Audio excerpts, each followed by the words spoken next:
the first discussion.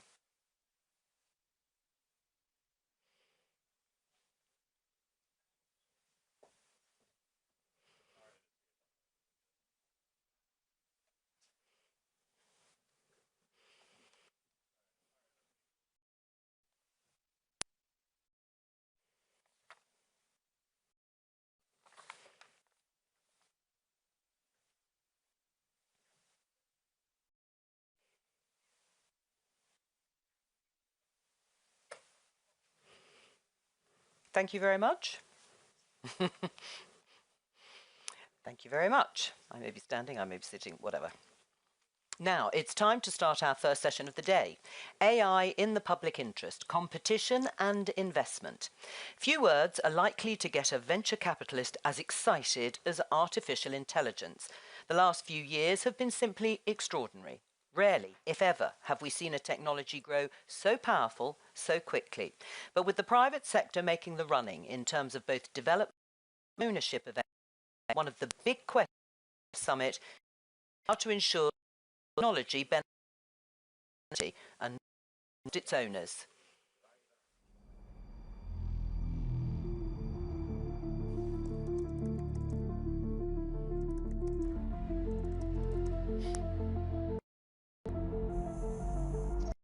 We'll do anything that any human can do, possibly within the next year or two.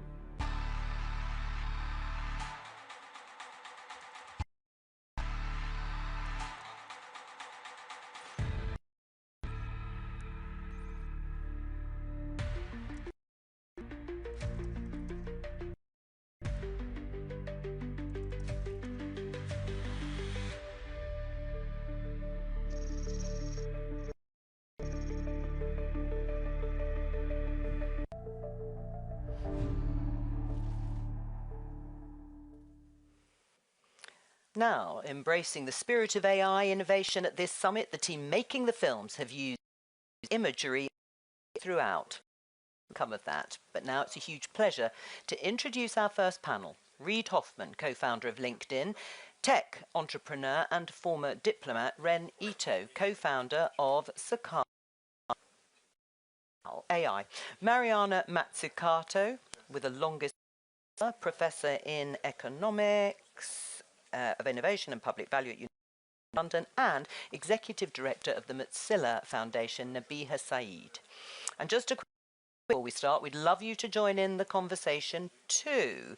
And you can do that by using the hashtag #PSEvents. Just a quick reminder before we start, and then we go to our guests. To go through them. I've actually got Mariana first.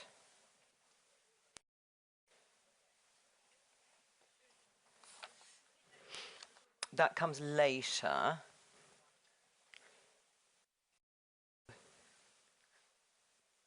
Hi.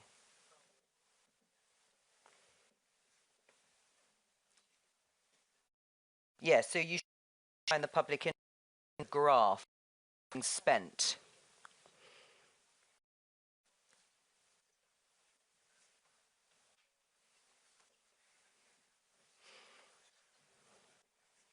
So I've got the graph, that's fine. So if we show the graph, you can see the difference there between what the UK government spends compared to Alphabet when it comes to the public interest. And then I'll go to Mariana. You might want to change the screen back on the auto cue. So once we've got that graph, that's fine. Then you've got your fond flip. Go for it.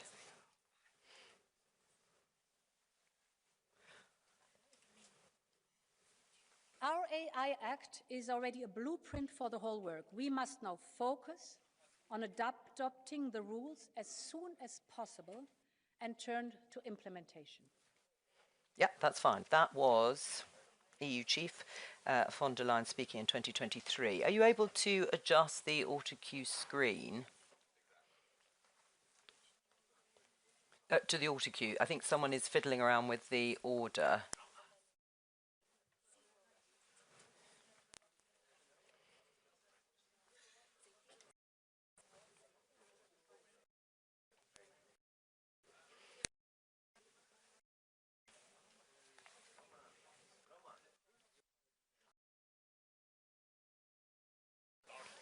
You're right. I'm on my... As Reed has commented me earlier. So let's go through the net. Then you've got...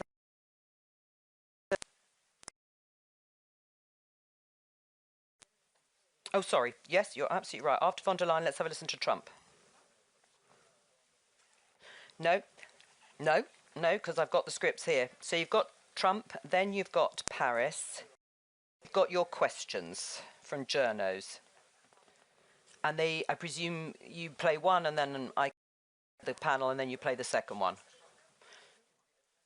Okay, fine. Lovely. What I want to check is the order with which our guests are going. So I don't suppose it matters.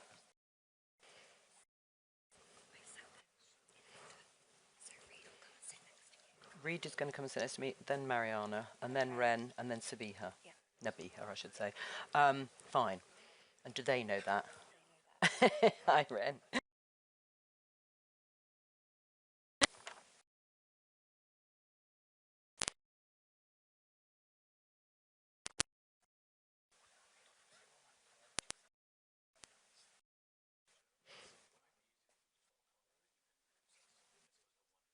Oh no, you will all come up together. You'll all come and sit. I will beckon you to come over. Octavia, in terms of the order with which I'm introducing, it's actually Reed, Ren, Mariana, and then Nabiha. Does it matter? No, I don't either. I mean, I know who they all are, so I'll chat to them.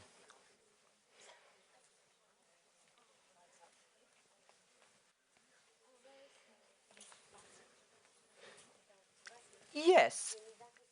And do you want to put the audio back on? Okay, fine.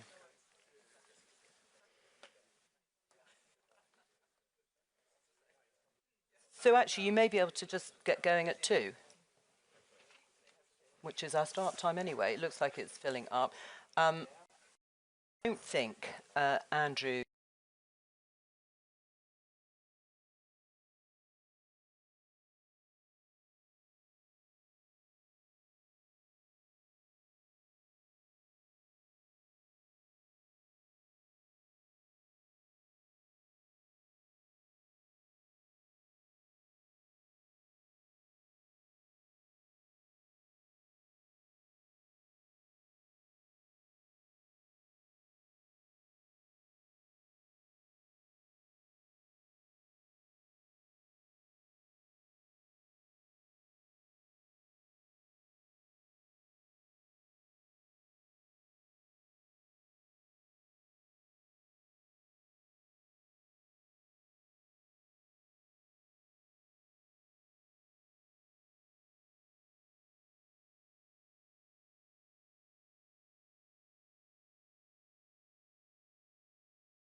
Hello, I'm Jo Coburn, and we're live in Paris for Project Syndicate. Welcome to the AI Action Summit.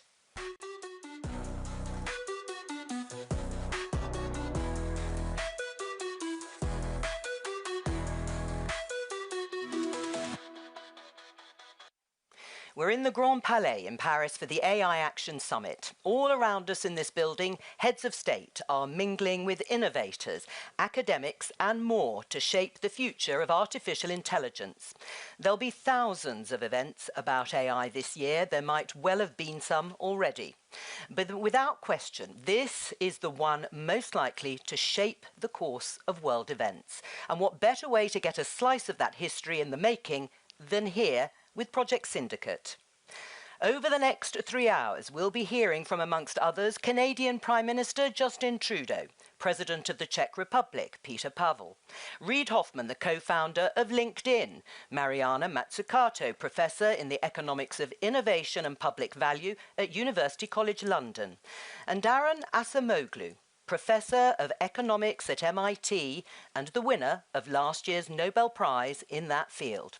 We'll be at the front line of the conversation around the future of work, innovation, trust, AI governance, the public interest and more, asking how humankind can harness the potential of AI to shape a better world.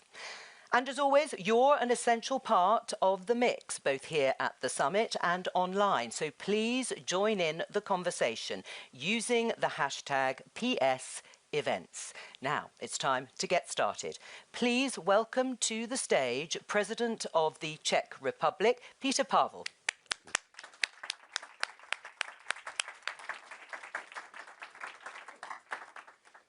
Excellencies, ladies and gentlemen, it is a great privilege to address you today here at the Grand Palais, a venue long associated with groundbreaking innovations.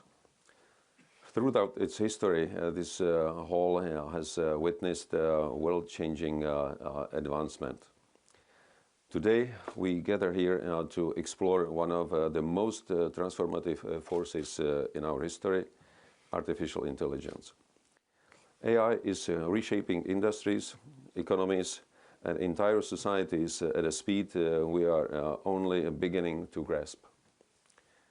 This summit is a unique platform to reflect on its profound implications, both the immense opportunities and the serious challenges it brings. The presence of global leaders and leading experts highlights the complexity and the importance of the issue. I believe all of us here share the responsibility to ensure that AI benefits will bring good for people wherever they are. Our world is entering a new era, not just the one of technological progress, but also of a fundamental shift in how we think and how we live our lives. If guided responsibly, AI can revolutionize our world. It can drive medical breakthroughs and save and improve quality of numerous lives. It can optimize energy use to protect our planet. And it can also revolutionize access to knowledge and education. I personally believe that AI can empower humanity like never before. It can also open immense new horizons, and that's why I believe that in Europe we should generally invest much more in it. At the same time, history has shown that every technological leap carries a risk of abuse, and AI is no exception. AI-driven crime is on the rise, with threats ranging from organized cybercriminal networks to state-sponsored hybrid warfare. Several authoritarian regimes are weaponizing AI to monitor and manipulate their populations, using technology not to empower, but to control, shape behavior, and determine the future of individuals. But we can also observe how the same governments are trying to shape our own processes, especially electoral ones. That is why I strongly welcome the EU's leadership in adopting the AI Act, world's first legislation banning AI-driven social scoring. That is a crucial step towards safeguarding democracy and protecting fundamental rights. Some claim that while the Americans innovate, the Europeans regulate. The EU is often criticized for prioritizing regulation over innovations. I believe such criticism is both simplistic and unfair.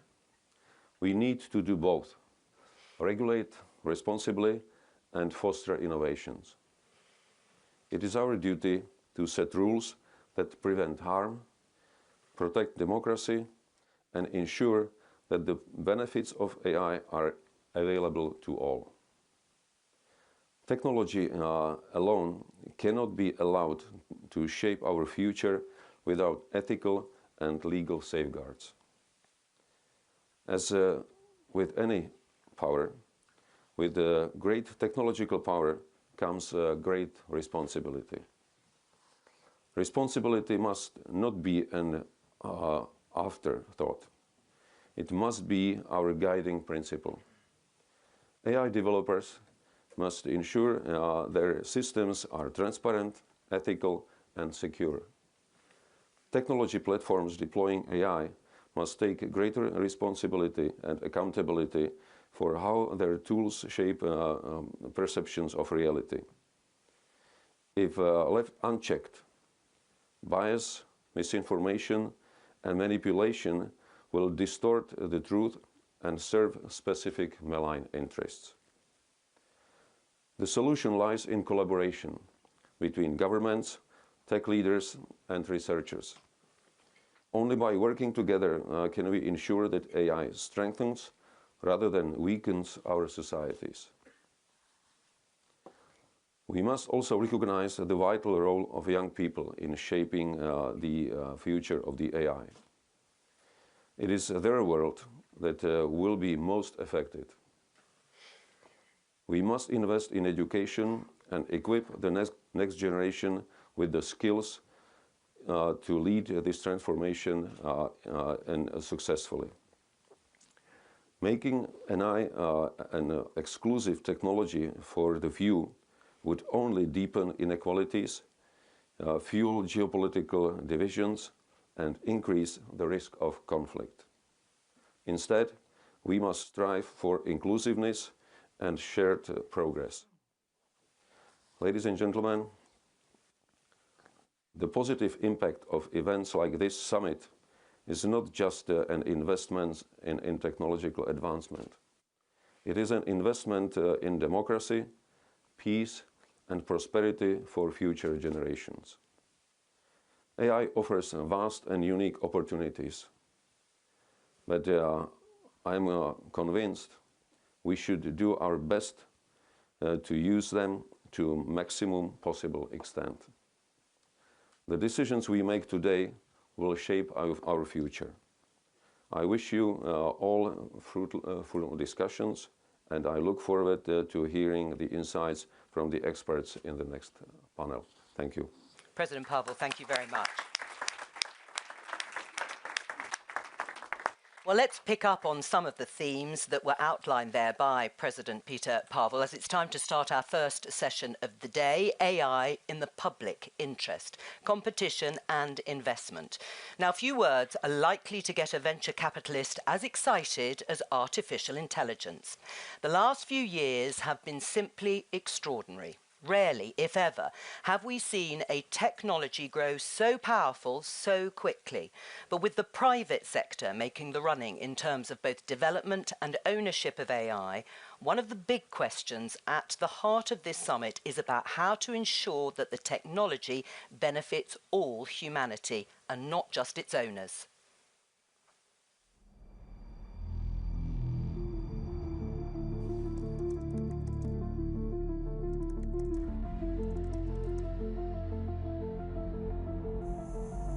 I think it'll be able to do anything that any human can do, possibly within the next year or two.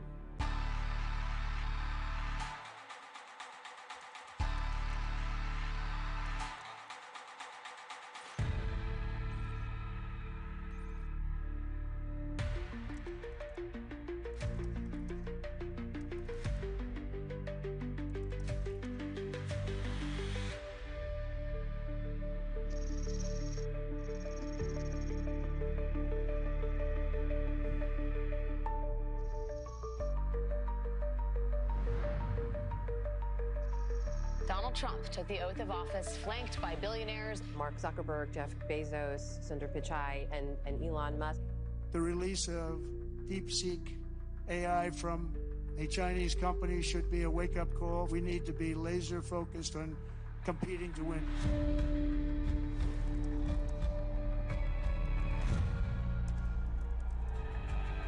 If this technology goes wrong, it can go quite wrong.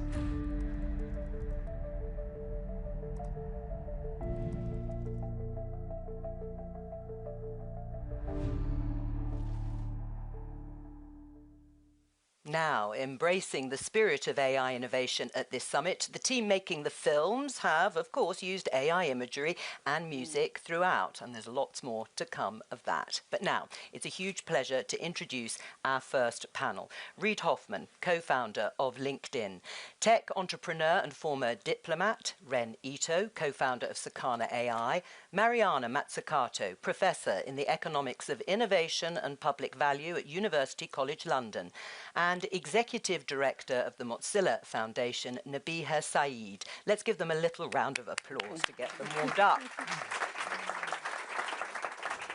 And just a quick reminder before we start, we'd love you to join in the conversation too, so please do get involved using the hashtag #PSEvents. Now, first of all, to you, Mariana, what is the public interest and is it happening? So, it's a great question. I would love to unpick the word public before we even talk about public interest, because we just heard a wonderful speech by the president. And the idea of actually regulating ex ante and not picking the mess up ex post is the first thing. But what does it mean to talk about the public, not just as a regulator, but also an innovator? Because this space that we're talking about, artificial intelligence, wouldn't have come about without huge amounts of public investment. And the problem of thinking of the public interest as though the public is just there through government action, whether it's national or global, to make sure it does good, forgets that part of the doing bad has come about through a narrative that the innovation has just occurred in the private sector. And if you look at everything that makes our smartphones smart and not stupid, actually came from public investment, the internet, GPS, touchscreen, Siri, and AI itself. If you look back at the decades of public investment through DARPA, for example, in the US, we need to bring that narrative back to when we talk about the public interest. Otherwise, it just sounds like governments are trying to help us do good, and then all the tech leaders, that word was already used, tech leaders just in the private sector, we will never do good unless we debunk first that narrative. Right, well, that's interesting in terms of the bridge between the two. Reid, what does it mean to you, AI in the public interest?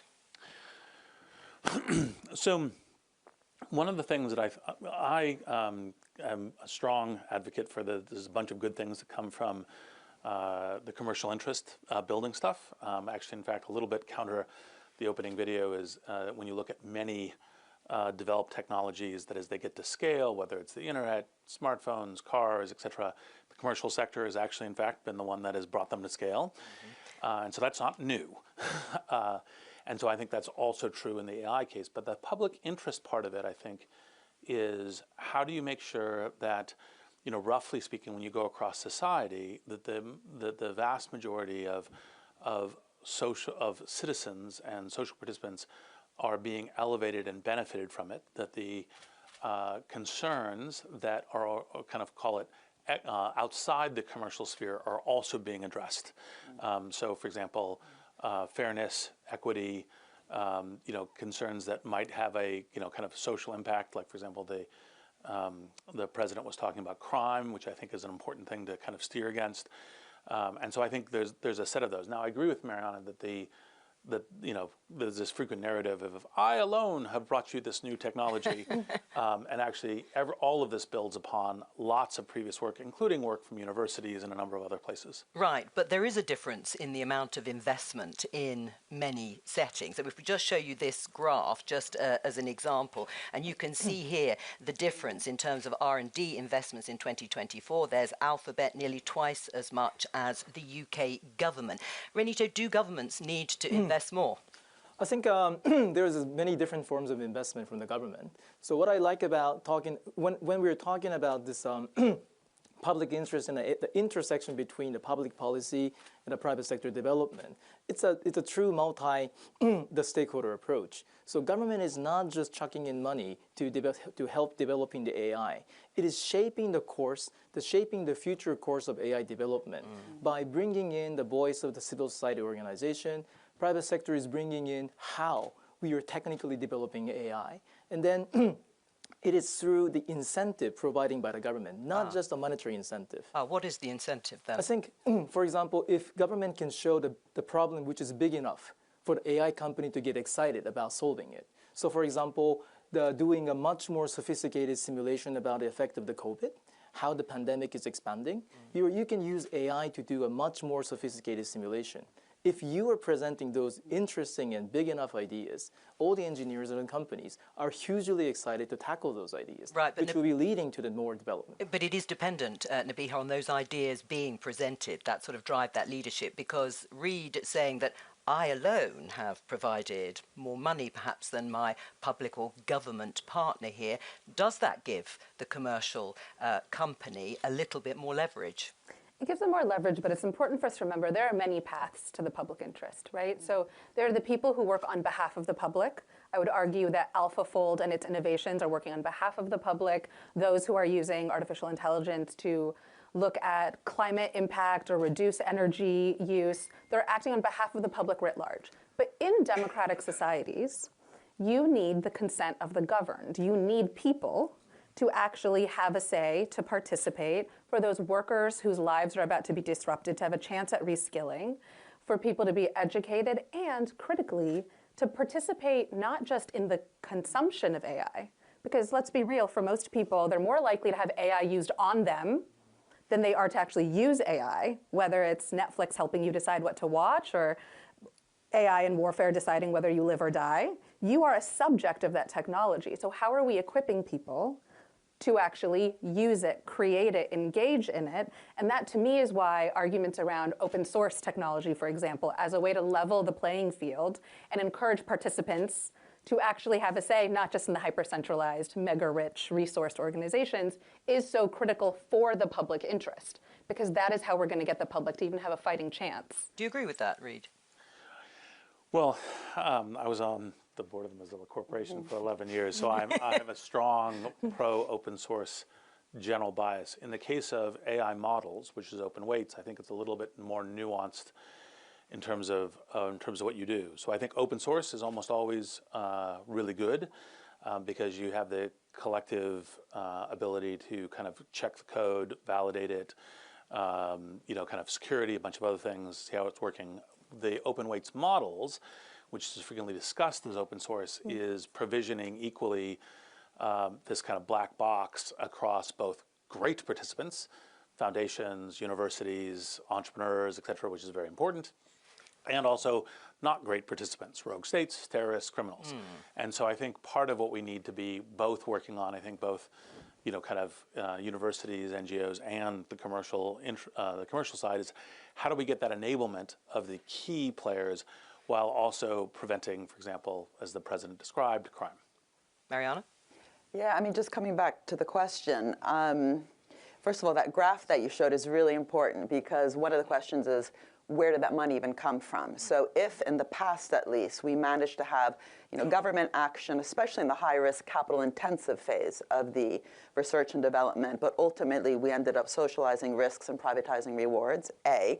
B, if lots of those rewards weren't taxed, because we know many of these companies have very, how do you say, knowledgeably avoided and evaded tax, but also if, in the end, the talent that is now being brought into these 5 or 6 companies used to also reside in universities and a more distributed, decentralized network of agencies, but the huge amounts of money, which again, through some research, we call it algorithmic rents because rents and profits are not the same thing, that itself is something we should be thinking about. So the talent drain from universities and the DARPA-type public labs around the world is a huge problem. So this isn't like a static picture saying, oh, the private sector is doing so much more than governments. It's being allowed to do so much more also because of this, again, privatization of the rewards that actually came about through a massive collective investment over the last 30 years. Right. I mean, just before we move on, I mean, this open and fair internet, the Mozilla Foundation, obviously bases itself on that. I mean, if it doesn't exist now, maybe it does. Why doesn't it? The open and fair internet? Well, we had openness, and then we started to experience an internet that was mediated by platforms that had an invisible architecture that incentivized and made value out of your attention, right? Being herded on platforms that capture your attention turns you into a passive consumer. It's very different than when I got onto the internet way too early. With the act of creating and engaging and making your own things is a very different relationship with technology. I think we can get back to that. I say Mozilla is a wonderful place to be if you have defiant optimism about what the future holds. And I think we can get there, but we have a lot of work to do to equip people with that ability to build. Well, let's hold that thought of optimism. Let me just play you this clip from the European Commission President, Ursula von der Leyen. Our AI Act is already a blueprint for the whole work. We must now focus on adopting the rules as soon as possible and turn to implementation. Now, Ursula von der Leyen was speaking there in 2023. The act she's talking about, the bill, was passed last year and partially came into law this year, won't be fully implemented until 2028. I hope you're all still following me. What do you make of the EU's approach, Mariana, when it comes to, I think we heard President Pavel at the beginning say, you know, they have this reputation of being regulators? Well, the irony is that we often hear, you know, socialist Europe and capitalist America. And actually, again, if we look at the history of this sector, but also many sectors, the U.S. government, Uncle Sam, actually spent much more than Europe. And so the real question that we should be asking is not buying into this false narrative, but what is that kind of dynamic, outcomes-oriented, what I've been calling mission-oriented, public-private kind of collaboration and true collective intelligence with the regulations that make sure, just like in the health sector or the food sector, it was good we had the regulation, not only because we are then eating and using medicines that don't kill us, but actually that then required the business sector to innovate. Right? When we don't have regulation, you can actually be much lazier. And so actually having smart regulation that stimulates innovation in the public interest is the key point. But if you look at a lot of the narrative, both in the media and what's being said by politicians, we, again, haven't debunked this idea that actually the U.S. had a more socialist innovation state, not a welfare state. We definitely have a more active welfare state in Europe, but we have massively underspent underspent around health innovation, digital innovation, and even climate innovation compared to the US. Right, Red, do you think there is more to it than just regulation, perhaps setting apart the sort of reputation, the stereotypes that we set by various regions across the world? I think it's not just about a question about the regulation versus the innovation, which the President Pavel has just very eloquently mentioned in his keynote speech. But what I want to be focusing on is the video you showed me, Joe, is a video from the 2023. 2 years have passed. Yeah. What has changed? Which is, so back in the days, I had a luxury of only focusing on the foundation model. So the chart you showed me about this, whatever billions of dollars investing into the AI from the private sector, that is mostly about investing in making a foundation model. And then the quasi-monopoly you're talking about AI was pretty much centered around the question of who are making the models. Now things are getting more nuanced. Right. Let's just look at this clip from President Donald Trump talking about investing in infrastructure to power AI.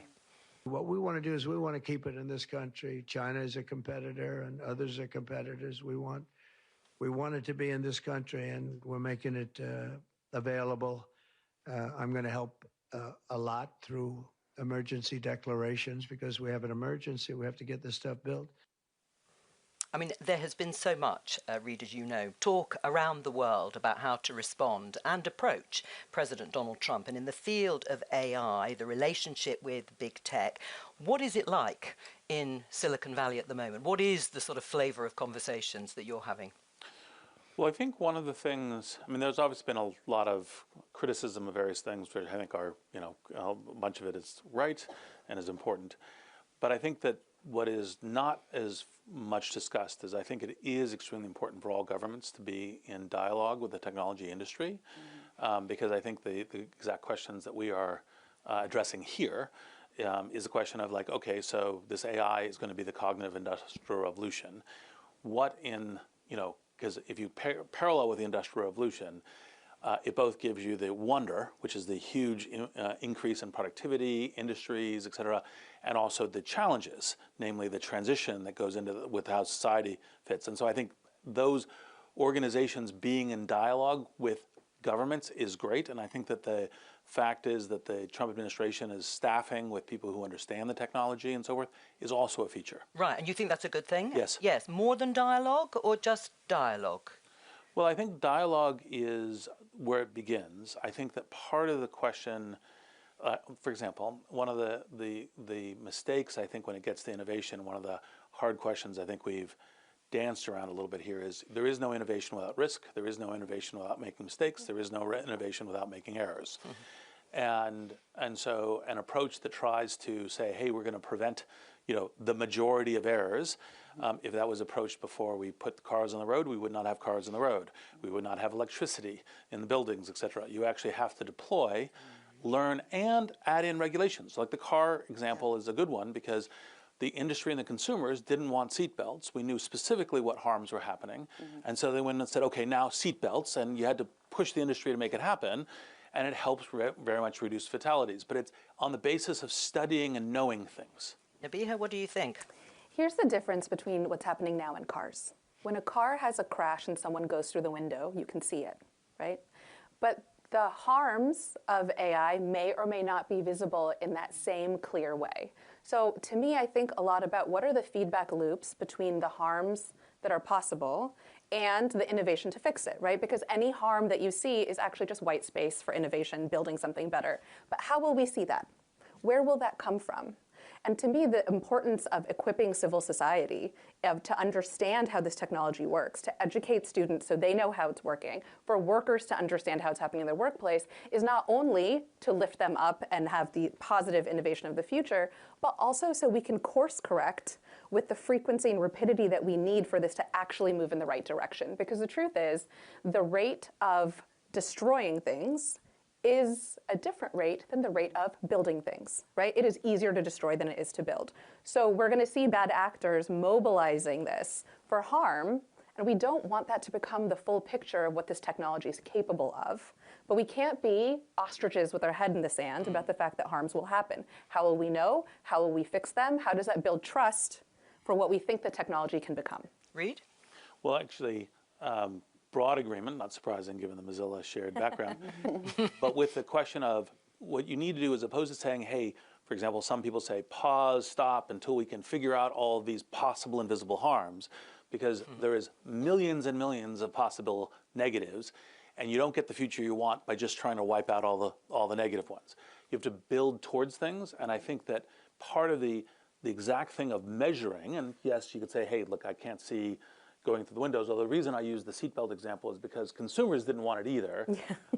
And so even though they could see it, but I do think that making the invisible visible so that we can build the right innovation loops is precisely the kind of thing to be doing. And that's the work that the discourse around the industry is to try to make those the relevant things visible. Ren, how much concern, if any, is there in a country like Japan that China and America seem to be so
with a little bit of reflection. You've been in this business a little while. I don't know exactly how many years. You've seen waves of technological advancement. What do you think you can take from that sort of experience and history, witnessing what's happened in previous decades for this one? Well, I think as technology is growing more and more important, I think the dialogues like this one are important to get a sense of what are the ways that we are trying to both, kind of put an information space around whoever's developing these technologies, including commercial. What are the ways that we nudge it and engage in kind of as we're kind of going down the road and building what is, kind of a partially unknown future, because it's kind of looking through a glass darkly about both, the risks and the opportunities. But I think that the tech companies now, I think more than ever, need to be able to articulate, here's our kind of our belief about what the kind of society needs are, what consumers, what kind of how individuals can participate. Here's how we're acting in terms of building our technology, and in order to have that dialogue of conversation about where we're going, because it's important that the broad interests of society at least have a dialogue around it. Can I ask one cheeky question then, since you've sort of broadly raised it? The comments from Mark Zuckerberg, for example, about saying maybe we now need to tilt a little bit more towards more freedom of speech and less censorship.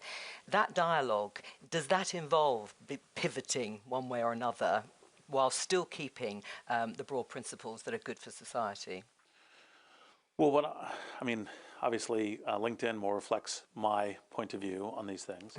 And, I think having civil dialogue and kind of a space for that, I think, is incredibly important. And what I would like to see more from the tech industry is less of a kind of a rollback where freedom of speech might mean, anti-vax misinformation or other kinds of things, and means more of a kind of a learning dialogue. And I think that it's important, however you get to the equivalent of fact-checking and other things, that we're innovating in that direction. Thank you. It's time for questions from journalists around the world. Let's have the first one.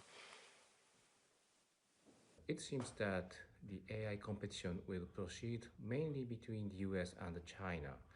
But how do you see the potential of Japan and the other regions? Ren, I suppose that's one for you. It's a little bit of an echo of what you and I asked you earlier, but perhaps you would answer. I think let me answer in 2 layers. The first one is a technical layer, and the second one is maybe the political layer. So the technical layer is that by having both Chinese and American camps developing their own technology, which is having more rippling effect to any country developing their own AIs, especially after the open source is getting huge, especially after the DeepSeek, people started to have a confidence that you can develop and own your own sovereign AI, which is giving a more power and more independent sovereignty to the country which is developing their own AI. But that's another thing to say, is that maybe this is where another intersection between the industry and the government. But government can give some very specific use cases to the AI.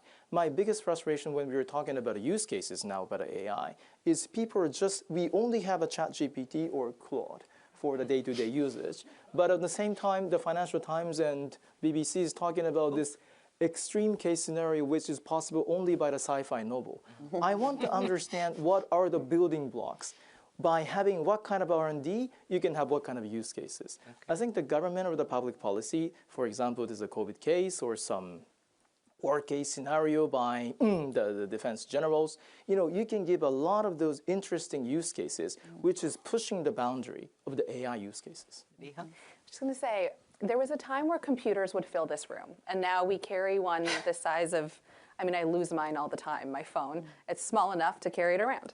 I think we're at the computer the size of a room stage of AI. And so the burst in innovation that we're going to see globally is something that we should remain humble about, right? One of the lessons of DeepSeek, which is open weights, not true open source, but still illustrated something to us, is that there are going to be surprises here.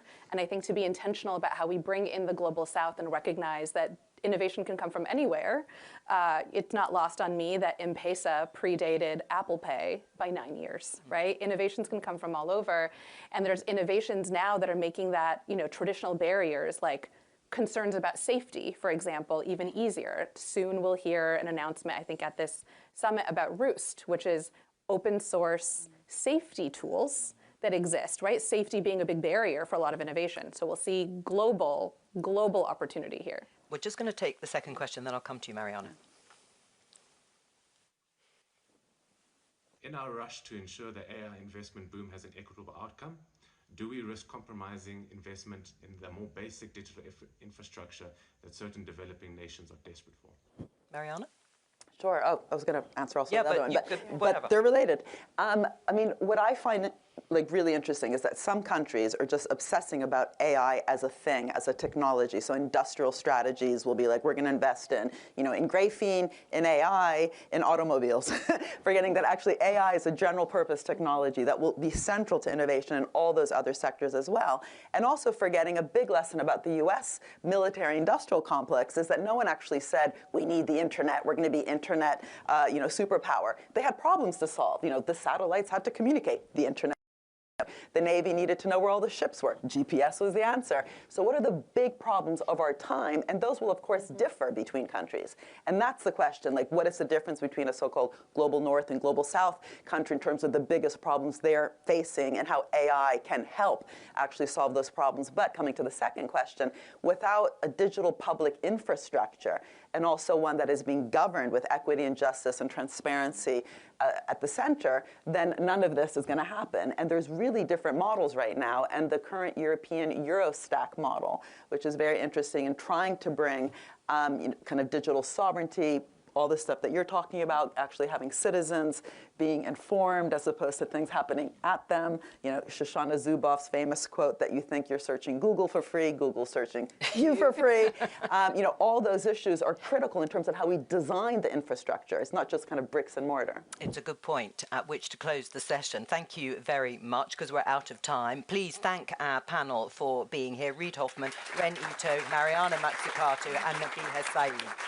Thank you very much. It was fascinating. We'll be back in just under 5 minutes with our next session of the day, looking at AI and the future of work. To make sure you're not going anywhere, a call went out ahead of the summit for AI projects that serve the public good.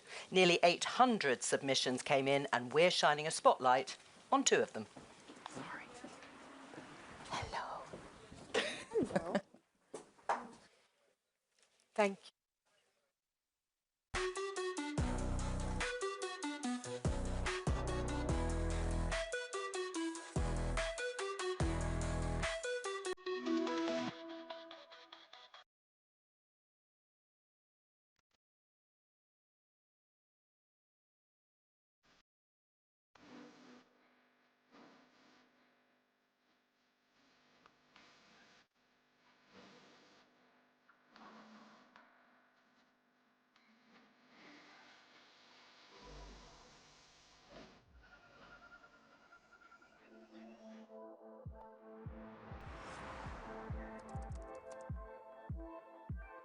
And NPK, the most important and most basic nutrient for plants. The soil sensor can provide NPK readings at lab precision.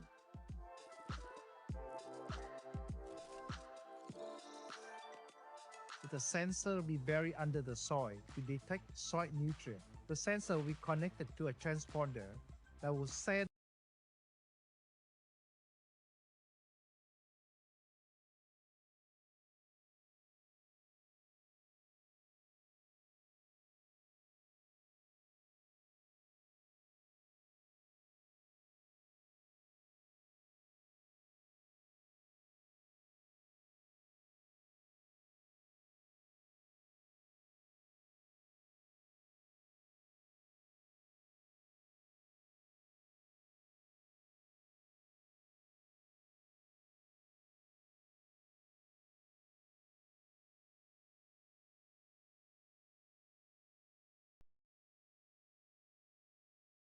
going well.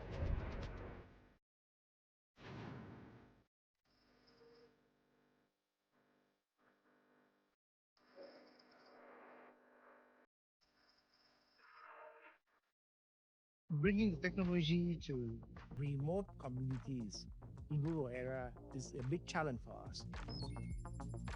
That's why this AI tool is so critical to overcome both food security challenge and climate change in this century.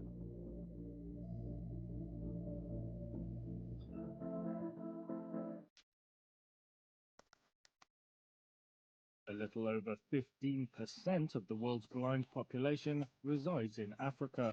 Odeon's renewed hope is thanks to a Nigerian startup that translates text to audio. Vice is a digital mobile software that uses artificial intelligence technology to help the visually impaired and blind to read books independently and confidently.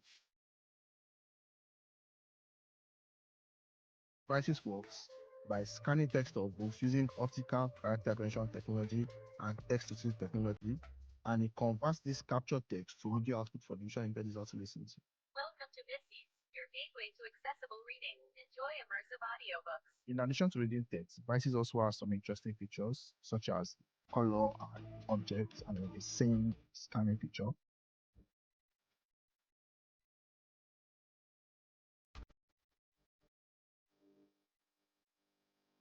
My message to the governments, especially the Nigerian government, for instance, is getting much more active in conversations that involve artificial intelligence, assisting developers, assisting entrepreneurs, pushing for building solutions that are tailored and majorly for Africans.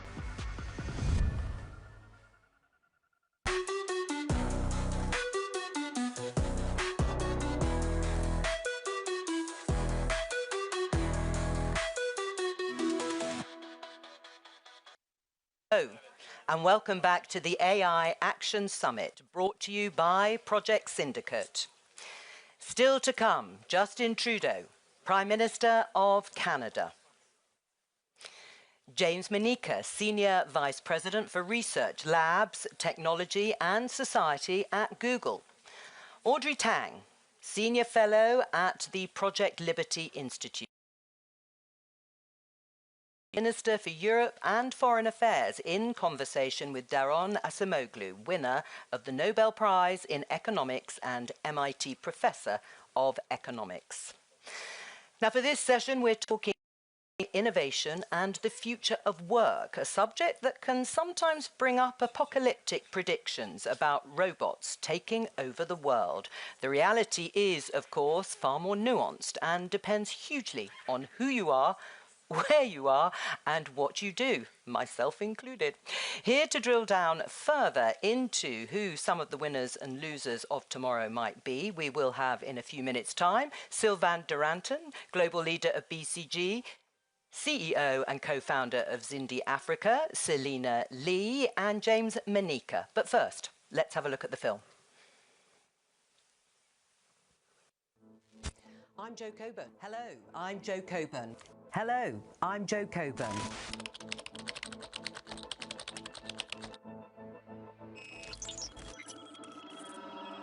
Hi, I'm not Jo Coburn. I'm her digital replacement. Artificial intelligence newsreaders are already used all over the world. Hello. Hello, everyone. Warm greetings to everyone. But rather than a case of the robots coming for all our jobs, the way things play out is going to be very different around the world.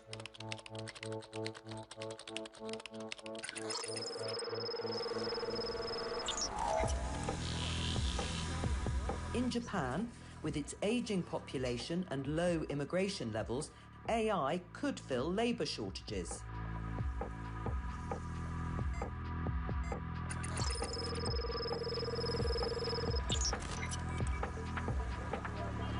Whereas in India, automation could leave millions of contact centre workers without jobs.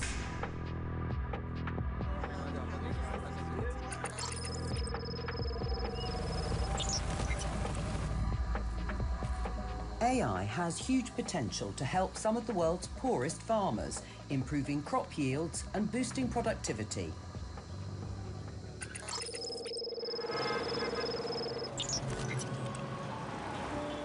Technology bros out in California have been one of the big winners of the 21st century so far. But for how long?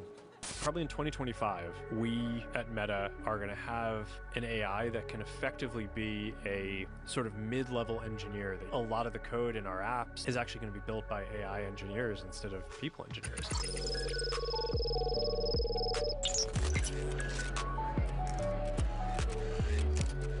AI is quite likely the fastest evolving technology the world has ever seen.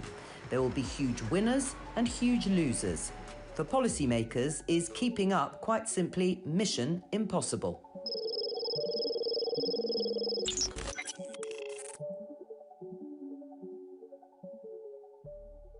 Now, for those of you who are extremely observant, you may have heard my voice through parts of that film, even as a potential future British Prime Minister. I found it all slightly disorientating, I should say, but fascinating. We're waiting for our third guest, but in the meantime, let me introduce our guests who are here for this discussion, which is about AI and work, the possibilities and presumably the risks and concerns. Sylvain Duranton, Global Leader of BCGX. CEO and co-founder of Zindi Africa, Selena Lee, and James Manika. Hello again.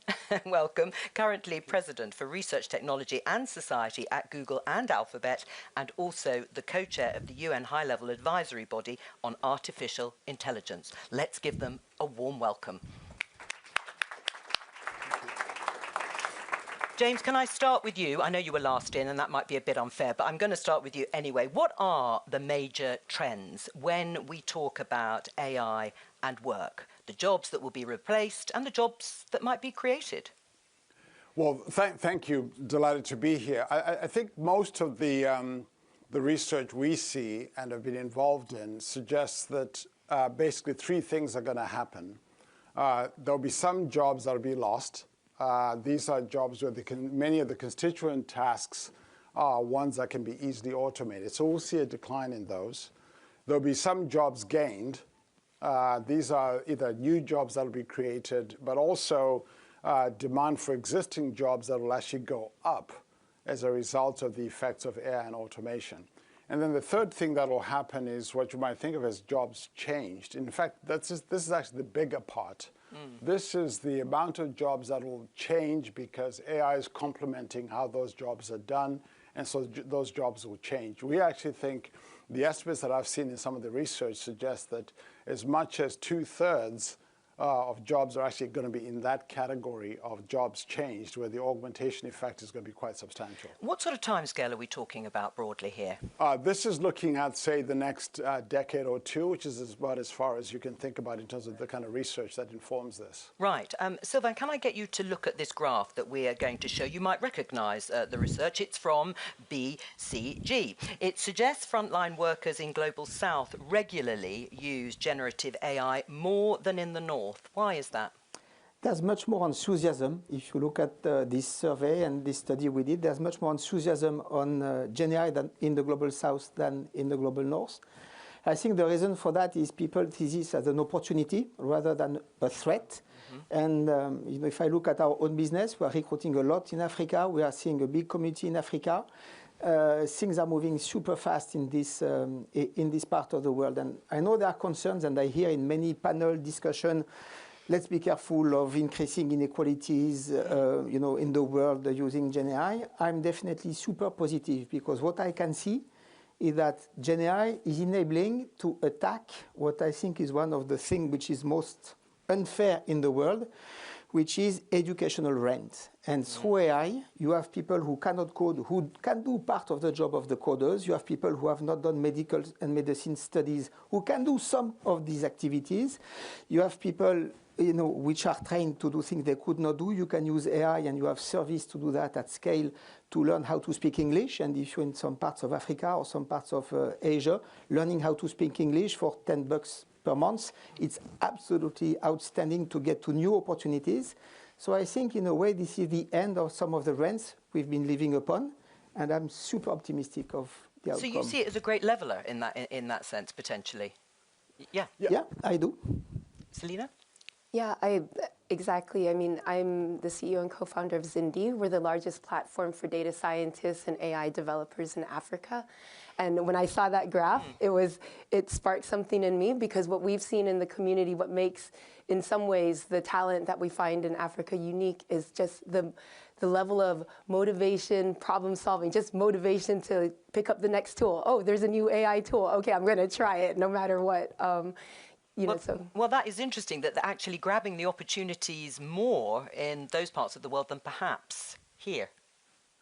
I think that's the case. So you mentioned that I was co-chairing the UN high-level body. One of the things we did was to look around the world and got lots of input from, obviously, governments and other research.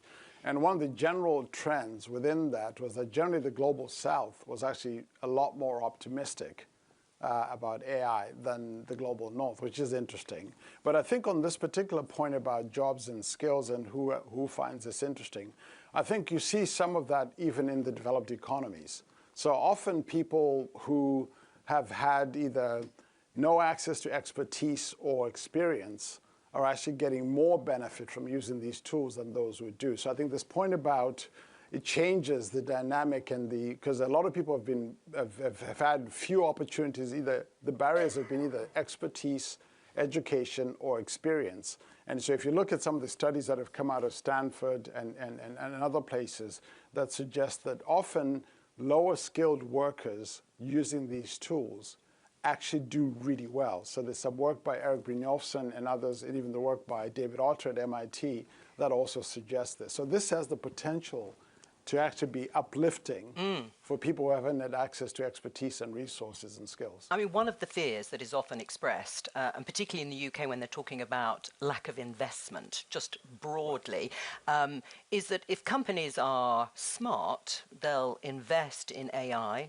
That will mean, or automation, and that will mean people losing those jobs. And where do they go and what do they do? So you've got many economic theories on what will happen to jobs, and recent one with Acemoglu, by the way, which is bringing some light into that. If I move away from economy, which is not my field, but if I just look at business, we've recently surveyed close to 2,000 business leaders in the world to know where they stand with AI and what's going to happen with job and all of that. 7% foresee a decline of their workforce. 7%. Okay. Okay? 8% are netting out with the ins and outs, and the rest, more or less, stability. So I think the tsunami of layoffs and all of that has been commented, at least they're not saying. You could say business leaders are always a bit shy to talk about restructuring and all of that, but in that same survey, which is 100% anonymous, 75% were saying we don't make any money out of our AI investment, showing that they were not shy in their answers. And that's also what we see in many situations. And I think, James, you said it.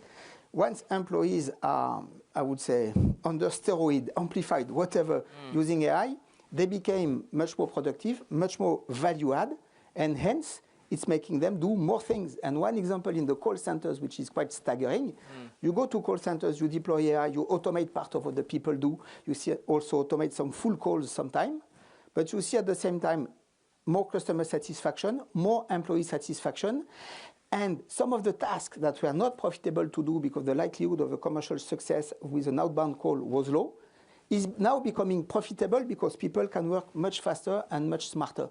So it's not the case that we are seeing the start of a big layoff tsunami. Right. I mean, is that a scenario you recognize? Exactly. I think that, there was a lot of doomsday sayers in the beginning of Gen AI. And while there's not one study that really tells us definitively, it seems like there's a consensus in what I've seen that there isn't the tsunami that we expected.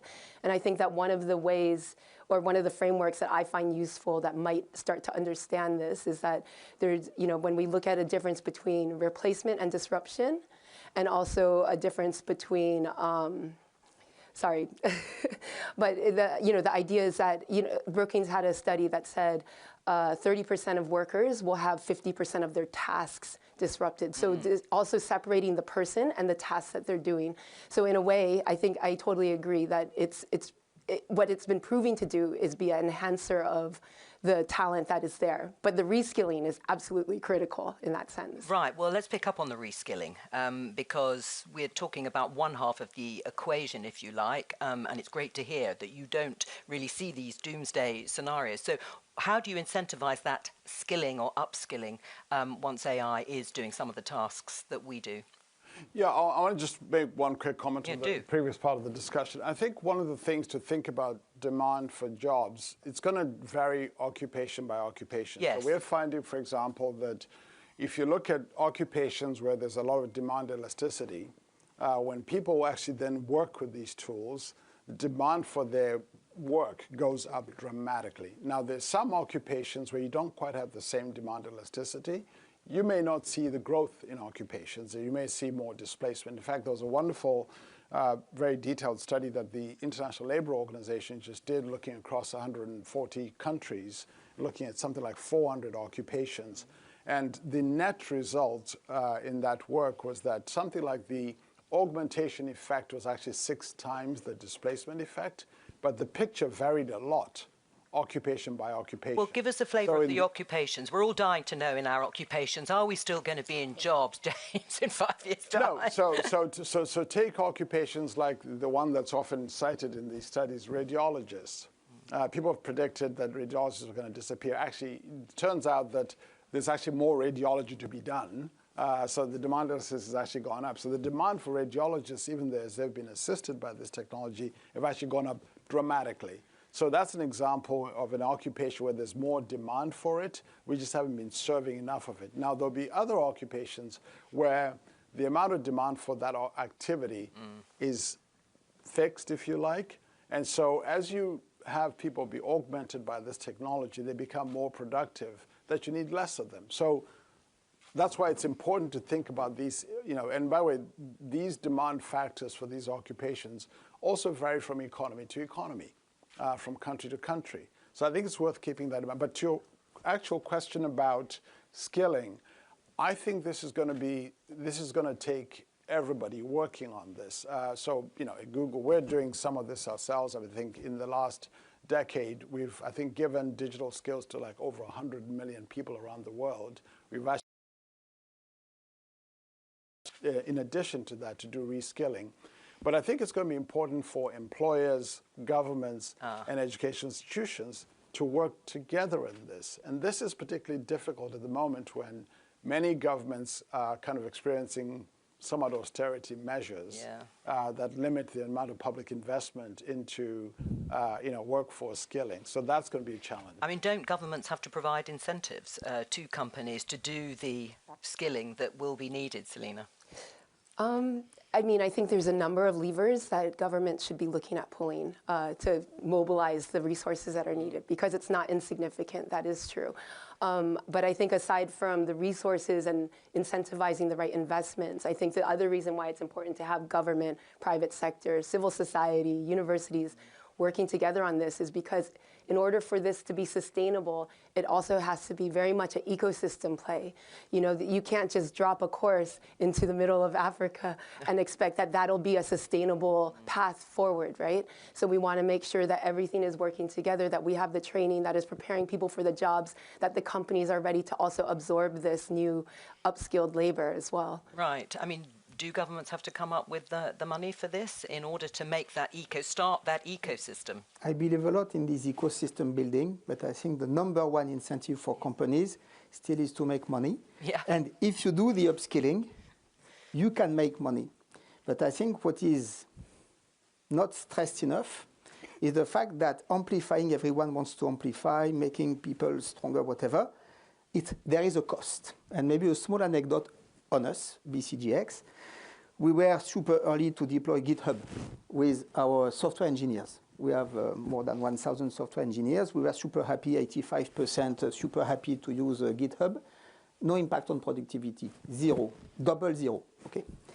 And we sort of tried to understand, and basically they use GitHub like you would use Word autocomplete. I start a line, it gives me the end, I pick for 3 options, it takes a bit of time, it prompts the next line, I see what I can do. Then, we said, okay, there's more to do with that, and we also started some work with clients on that. And in the end, we have a way to get to 2x productivity on our own software engineers. But to do that, we need a coach who knows exactly how to change the way people work, because it's not like I just autocomplete. It's a different way to think about user journeys, spec development, coding, testing, and all of that. We need one coach for one squad, call it 10 people, for 4 weeks. Okay. And we have 3,000 people. Okay. So the big cost is not the GitHub license, it's the cost of amplification. And if you do not do that, you don't amplify anyone, and you just make the software companies richer. Interesting. Yeah. I was going to add that I think your commentary is spot on. Incentives matter here too. One of the examples to look at, if you look at most economic systems in most countries, we've created enormous incentives for companies to invest in capital. They get, capital, capex write-off, R&D incentives. There's a lot of firepower in terms of incentives to invest in those kinds of things. If you compare the amount of incentives set up for companies to invest in human capital, they're much less. So this is, I think, one of the things that's going to need to change, which is how do we create incentives, equivalent, not instead of, but equivalent to the kinds of incentives we give companies to invest in capital, to also invest in reskilling. I think this is particularly important. While, at some level, companies like Google, we can do these things.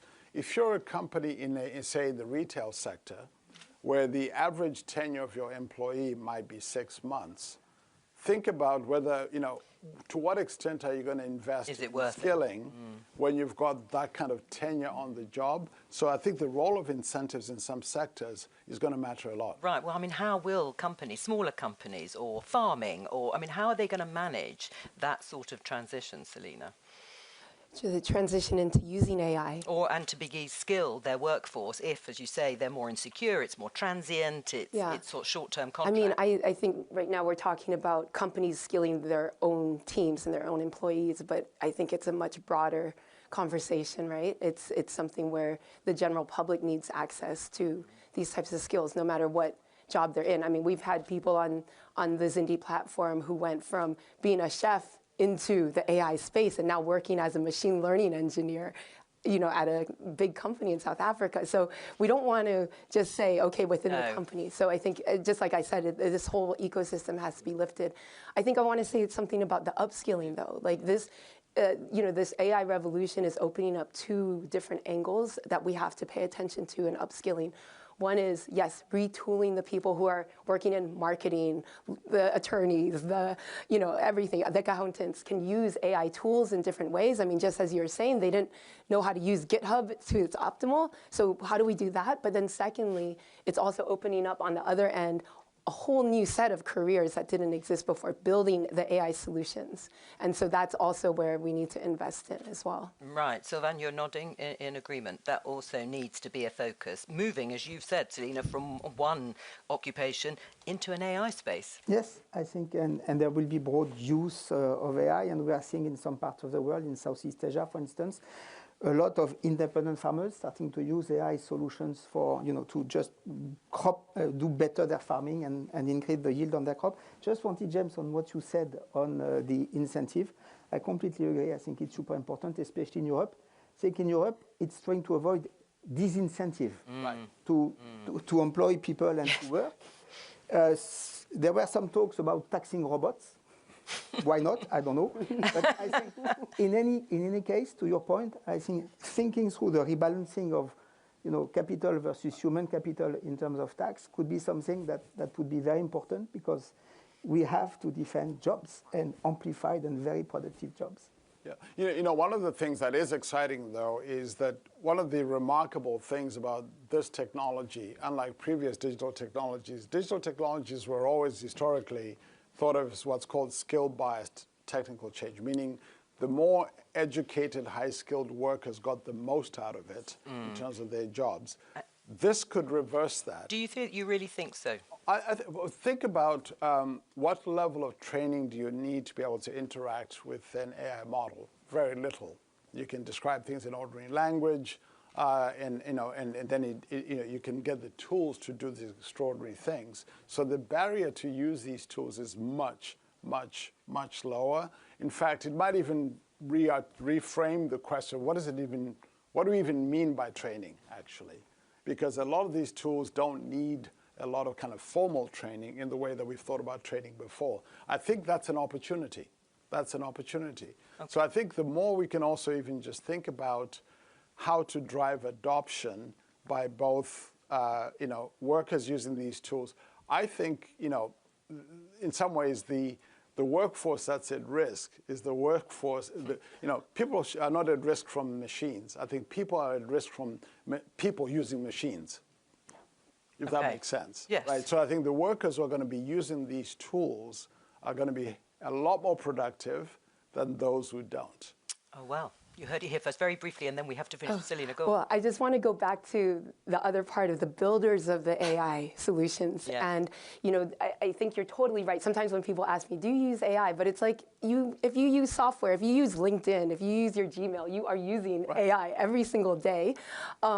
So I think the key is that you're right, like people are using software that is powered by AI. So how do we make sure that that software is geared and adapted to the specific context of the market needs in any context? And I think that, in my experience in Africa, the software isn't always adapted to that specific context, right? So we want to make sure that the builders of those solutions, of the software, of the products, understand the market. And the best way we can do that is by diversifying the people who are building the AI solutions. So much to think about, and we could go on, I know, but we can't.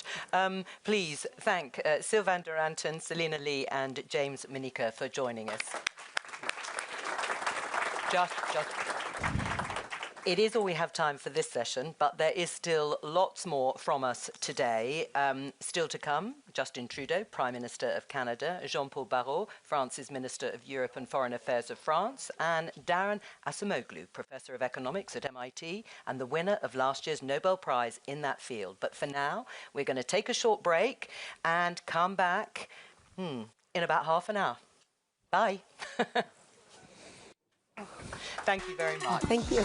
Oh, thank you for the work you're doing. Thank you.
Hello. Hello. Hello and welcome. We're live in New York City for Climate Week. This Project Syndicate conference today with some great speakers. We're coming together to discuss a topic no less important than the future of life on Earth. We've just entered what is the decisive decade.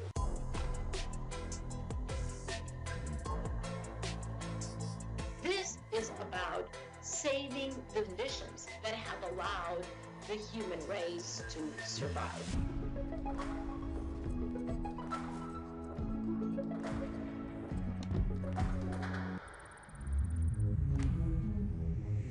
The world's green recovery from the pandemic is the centre of a virtual conference which will feature speakers from across the world. It's time to open up the floor with questions from journalists around the world. Leaders need to listen. The choice is a radical change today or disaster tomorrow. The crisis of relevance of the United Nations is, I think, much bigger than many people want to admit. So the question is, are we ready to change?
researchers, scientists. That's where the leadership of the world's 7 most advanced industrialized economies is so important.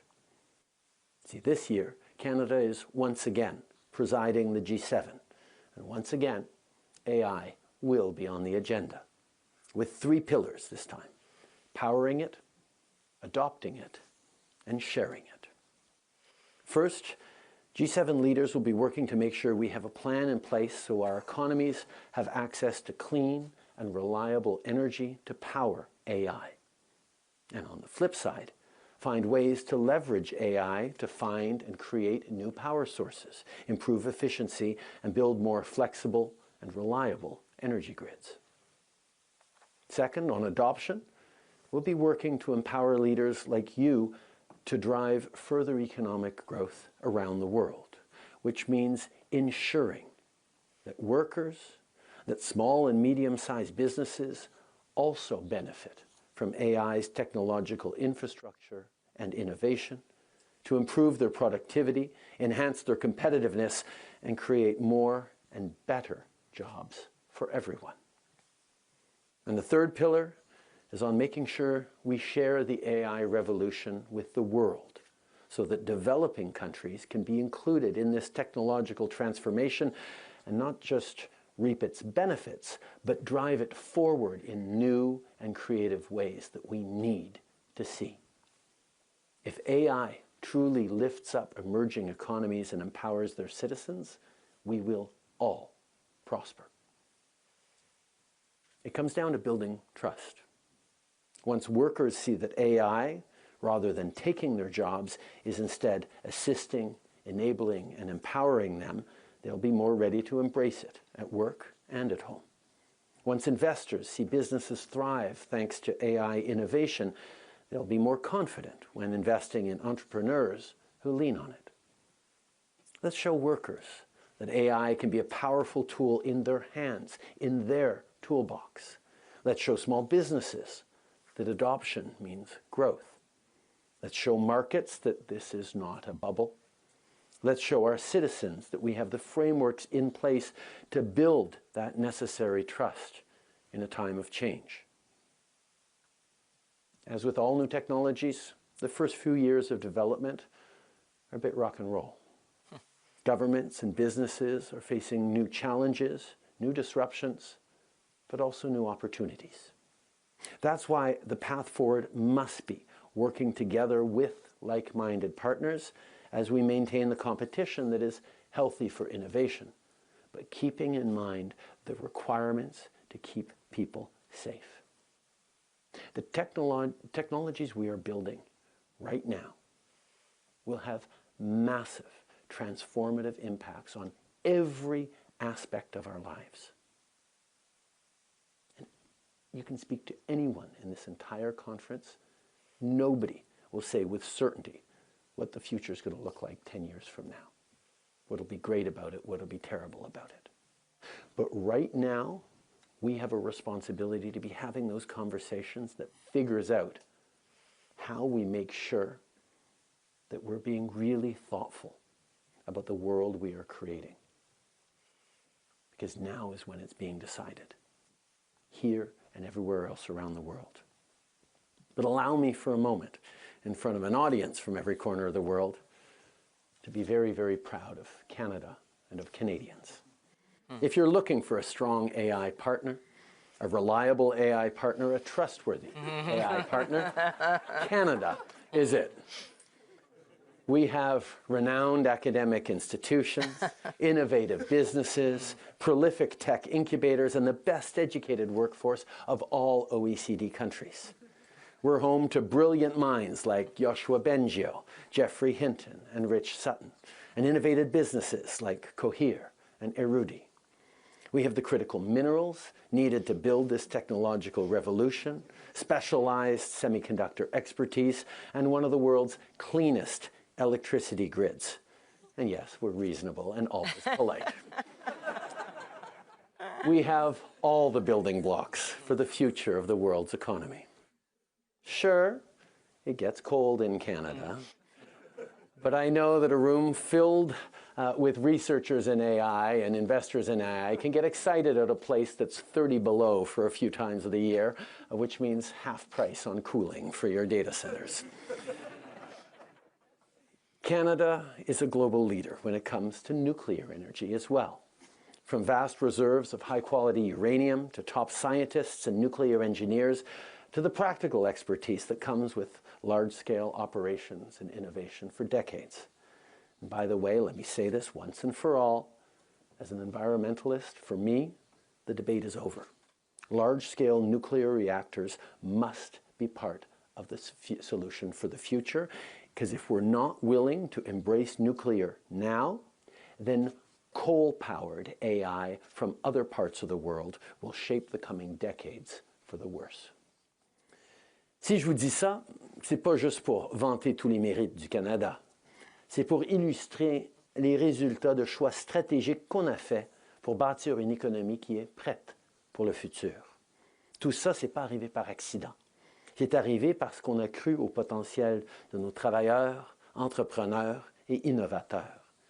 Parce qu'on a investi et on va investir pour les appuyer. Comme on l'a fait dès 2017 avec notre stratégie pan-canadienne en matière d'IA, une première dans le monde. Malgré tous les défis auxquels on fait face, je suis profondément optimiste quant à l'avenir de l'intelligence artificielle. L'IA est déjà en train de révolutionner le monde de la médecine en aidant à diagnostiquer des patients et à trouver de nouveaux traitements et en développement de nouveaux antibiotiques capables de s'attaquer aux bactéries résistantes aux antibiotiques. L'IA peut améliorer l'efficacité de nos chaînes d'approvisionnement et de nos entreprises grandes et petites. Elle peut faire de même avec les gouvernements et améliorer les services rendus aux citoyens à un moment où la confiance dans nos institutions est plus importante que jamais. Elle peut nous permettre d'éviter le gaspillage alimentaire, rendre nos professionnels plus autonomes et compétitifs. L'IA peut même nous aider à surmonter le plus grand défi auquel on fait face comme espèce, les changements climatiques, à condition qu'elle soit elle-même alimentée par des énergies vertes. Si on fait ça comme du monde, l'IA peut améliorer la vie de chaque citoyen et élever leur travail pour refléter leur plein potentiel, pas juste dans les pays avancés, mais partout dans le monde.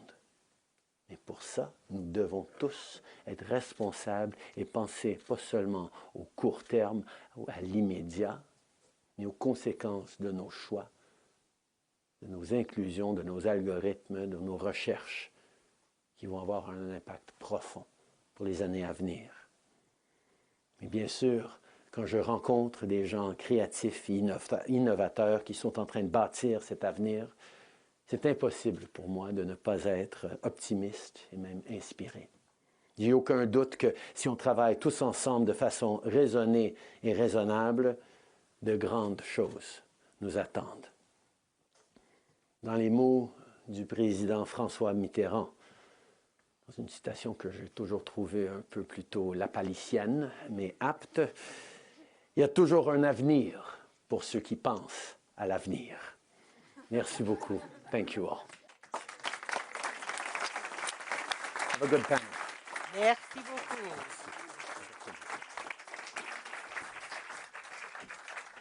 I very much enjoyed the self-promotion of Canada, and why not?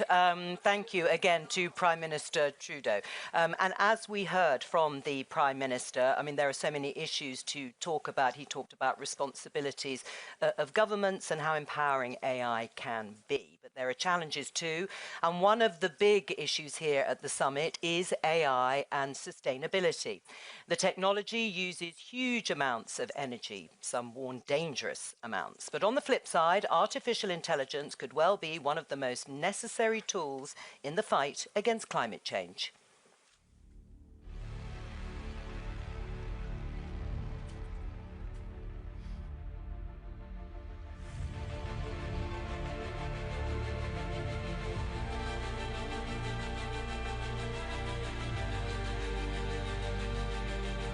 Used by data centers could double by 2026.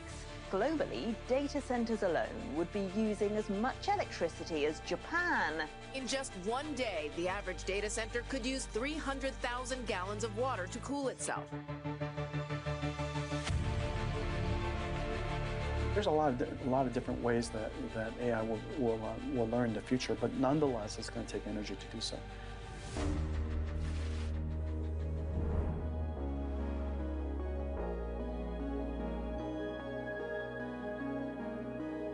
The big breakthroughs come when AI teaches you about material science, like, okay, I can make a solar cell without using silicon, helping you with that fundamental design of the green product.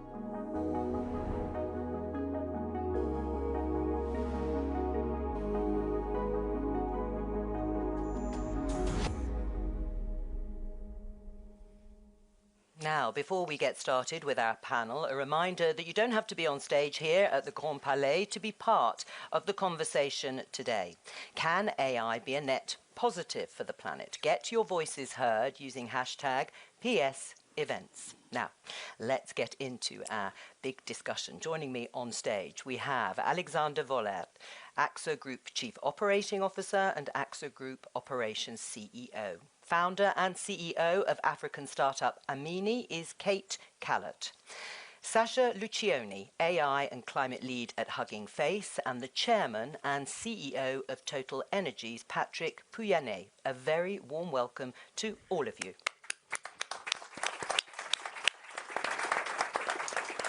Sasha, I'm going to start with you, just to give you a little heads up, but let's take a look at a clip I think we can show you now. If you look at electricity use in Ireland, 21% of it is used by data centres, which is a massive amount.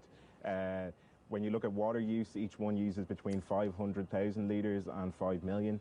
It's expected these data centres will consume a third of Ireland's electricity by 2026. Fears of rolling blackouts has led to an unofficial moratorium on new data centres in Dublin until 2028. You've spoken out in the past about Ireland limiting data centres. Why? Because it's becoming a sticking point, is becoming really a point of tension between citizens and data centres. And I mean, 21% is an extraordinary amount, and I think that we have to spread the load a little bit. We have to distribute it and not concentrate it in places where, you know, citizens are pushing back. Right, because Alexander, AXA research has suggested that the power consumption of computing could in 10 years account for 60% of all energy produced. That has implications for climate change, but also far beyond. Absolutely, and I mean, every company as a responsible member of the economy and society wants to reduce carbon footprint. But while we're reducing it by 2025 by 20%, for information technology and communication technology, it increases by 10% only for our remit. And I think that's quite a challenge, and we're just at the beginning of an exponential pickup. So there is more to come, and we have, of course, to control that in a better way. Right. I mean, Patrick, what concerns are there in the energy industry about the potential needs of AI? We know that today these data centers represent 2 to 3% of the global energy demand.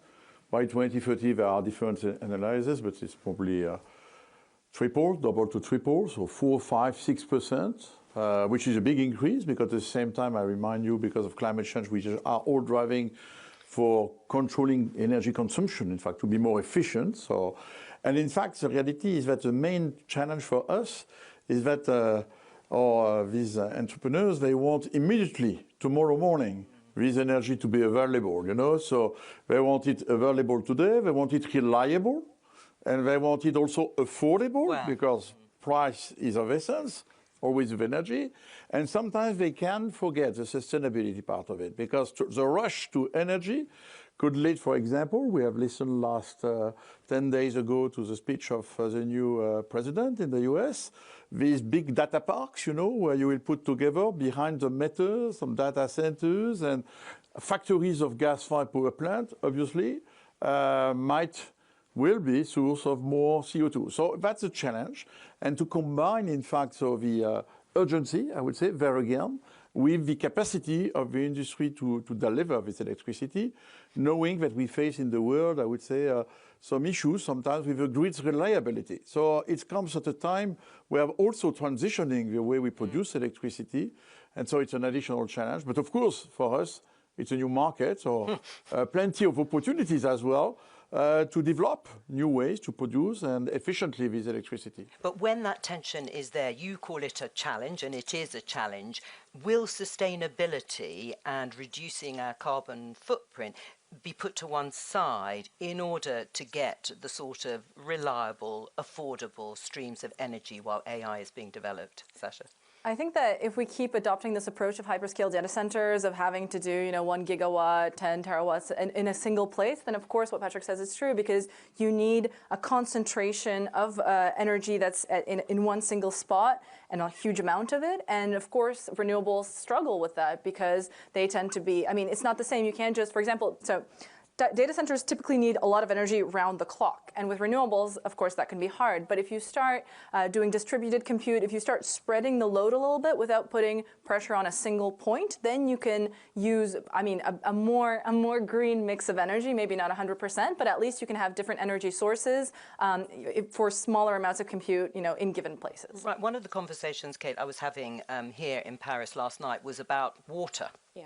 Because everyone talks about energy, and this young woman was saying to me, but we need to now really focus on where these data centers are being built because of the amounts of water that are going to be needed.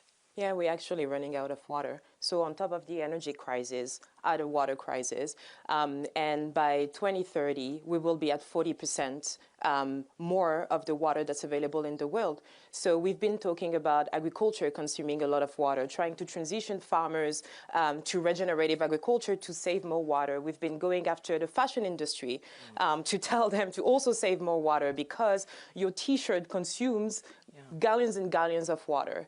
But now we're actually adding a third issue, which is the infrastructure. And a lot of our countries who still have communities that don't have access to safe water today are already thinking about building data centers because they need to catch up to that race to computing and to AI. Are you saying that they just shouldn't be built in those areas where there is already a bit of strain on water resources? I actually think it's unfair to say they shouldn't be building because what historically happened is that the global north has been driving a lot of those innovation, taking the leap, having a head start, and then we realized that we actually are running out of water, energy, and we're expecting everybody to adapt and mitigate, including the global south. And we're expecting them, as the moment they realize that they actually also need those infrastructure to drive the sort of economic value that AI is supposed to realize in their country, we're asking them to restrict themselves. Yes. Without even giving them the choice to be able to pick what is the right infrastructure and solutions for their countries and their community. So I do think we have an opportunity. We always talk about leapfrogging in renewable and clean energy in the global south. But what Sasha was saying, organizing as a block, doing south-to-south collaboration, have shared resources, pool those resources, data centers, smaller compute nodes in different countries. And I think it's an opportunity to create a new blueprint for the global south. Yep. Do you welcome that? Yeah, 100%. Yeah, but I think you can water, cooling data centers is of primary importance. But we are moving from technologies. We can forget water. We can go to air. We can go to specialized liquid coolings. For example, TotalEnergies, my company, we have today really innovating in proposing some different liquids rather than water. So we can be optimistic. Of course, if we want immediately we use a lot of water, but we should avoid it. It's like for electricity. Let's look to innovation to bring to these data centers the energy and water they need, or liquids, cooling systems in it. Alexander? There is a part, I think, that also as, on the demand side, as customers, so to speak, we can influence. We can influence the way, we also encourage frugal AI, so making sure that it's becoming more efficient.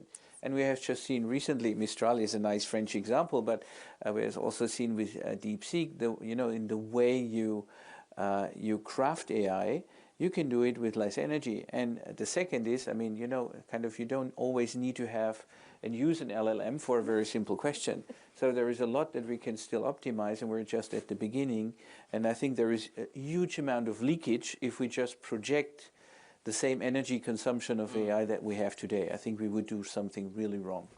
Can I build upon that? Actually, here at the summit, I'm presenting the AI Energy Score project, which is inspired by EPA's Energy Star ratings in order to compare the energy efficiency of different AI models for different tasks. Because AI is not a one-size-fits-all technology, and it doesn't make sense to use LLMs for everything. So what we did is we benchmarked hundreds of open source models for different tasks, some image generation, text generation, I don't know, voice recognition, things like that. And then we gave them ratings, but relative ratings to their category. And that can help people be like, oh, I want to do image generation, so I'll choose the 5-star model for that task, but it's going to be a completely different range than text classification, which are typically smaller models, and then it makes LLMs look bad, frankly, because you have this small model that can also do sentiment analysis, for example. Well, I like that phrase, frugal AI and scorecards. I mean, let's focus on the positives, because, of course, everyone is very much hoping AI is going to tackle some of the issues of climate change, if not climate change itself. We're going to show everyone some pictures now of InstaGeo, one of the projects that's being showcased at the summit. They specialize in high-quality data to predict, as you can see here, swarms of locusts, one of the most dangerous and destructive pests on the planet. Kate, you also run a number of startups. What other sort of innovative ideas are companies coming up with? I think we're hearing a lot about boosting crop yields in the global south and supporting farmers to get better adaptation techniques, but also being able to build early warning systems in regions that do not have access to them today. So for me, I think it's less about the actual solutions that are being built, but more about the community who is building them. And for that, you would look at the wealth of the global south, which is basically our youth, especially in Africa. They're already digitally native, and they know how to use a lot of these tools. We talk about frugal AI. I was actually at the inception of TinyML, which was Edge AI years ago, and 2 of the largest chapters are actually in Nigeria and Kenya. Why? Because the only thing that these developers could put their hands on was not GPUs, but was actually smaller computing, like edge computing. So they're more nimble in that. And they're more nimble. And given the choice, they will actually pick the platform that will help them solve their problems the fastest in the most efficient way. But also they've been able to build beautiful solutions for their communities, from wildlife monitoring, deforestation, and also early warning systems in terms of weather and floods. So it's already happening. It's already there. We just have to surface those innovations a bit more. But I suppose there is still this contradiction at the heart of even the discussion we're having here, is that AI can be a solution, I get, and also where it's happening, but it does also burn a lot of energy. Yeah, but look, if I'm in my field of energy, when you produce electricity with renewables, it's intermittent. There are plenty today. We are developing modeling thanks to AI in order to optimize the way we will produce the renewables, combine them with batteries, hybridization of these tools, combining them with the grids. So in fact, AI is directly applicable to optimization of energy systems, and in particular, again, in the field of electricity, because data is native to electricity, electrons are data. And so, in fact, there is a huge field, and today in Paris, at Station F, I invite you, we have an incubator with tens of startups which are only working for TotalEnergies on the specific topic of to use AI to optimize these electricity value chains between renewable, batteries, grids, and trading. So that's really, AI, in fact, is really bringing solutions also in the energy field. Well, actually, when we talk about AI, so the examples that Kate gave and the examples that Patrick gave, they're not LLMs, they're not foundation models, they're very task-specific models. Optimization models are super efficient. Right. They're trained on specific data, same for crops, same for floods. And so I think that when we talk about AI as problematic or having high climate impacts, we're mostly referring to LLMs and those big models that use hundreds of thousands, millions of hours of GPU, but they're not the same models that are helping the climate. LLMs haven't really shown themselves to be very useful in terms of fighting climate change so far. Right, so you can see the sort of gains technologically in offsetting the carbon footprint of AI companies. Well, I think the jury is still out, but I think, well, first of all, I would second what was said. I think, most of the solutions today are classical AI machine learning solutions, and they work really well. With the pickup of LLMs and the increasing energy consumption, I think we need to have more transparency of what's going on, because I'd be happy to manage all of this in a more, transparent and end-to-end way. So what's stopping you doing it? Well, I just don't know. Some of We the don't have enough providers, information. I just don't know what the greenhouse gas consumption of some of those models is, and I do not have solutions today that pick the right model for the corresponding question. Right. And I think that's a bit of an underestimated optimization topic. But if we would have, the right steering of the question into the right model, and with the democratization of AI, you cannot leave that to the end user. He would never know. I mean, what's the best model underneath, kind of a question you have? I don't know. You don't know. We all don't know. But we should have actually some guidance there to know that, okay, so if we know kind of this is the number of tokens we use for that model, this is the carbon footprint that we're generating with that, do we want it or not? Or do we want to ask another model that is more specifically trained, a smaller one that has less emission? Yeah, in a recent study I did last year, for example, we compared extractive question answering, so essentially finding an answer to a question in a text, and generative question answering. And the models in the same task, it's 20 to 30 times more energy for a generative model to answer the same set of questions as an extractive one, because instead of finding the words in the document, it's essentially creating them from scratch. It's generating them based on the data that it was trained on. And so, I mean, there's all sorts of other things like hallucinations, et cetera, but just it's not efficient. It's not made to do what you want it to do. If you want a question answered and you have a document, a Wikipedia article, extractive question answering makes more sense. And so what Alexander said is that, for example, for web search engines, most of the time you're looking for information that exists already, right? So using generative AI for that may not be the most efficient way of using resources.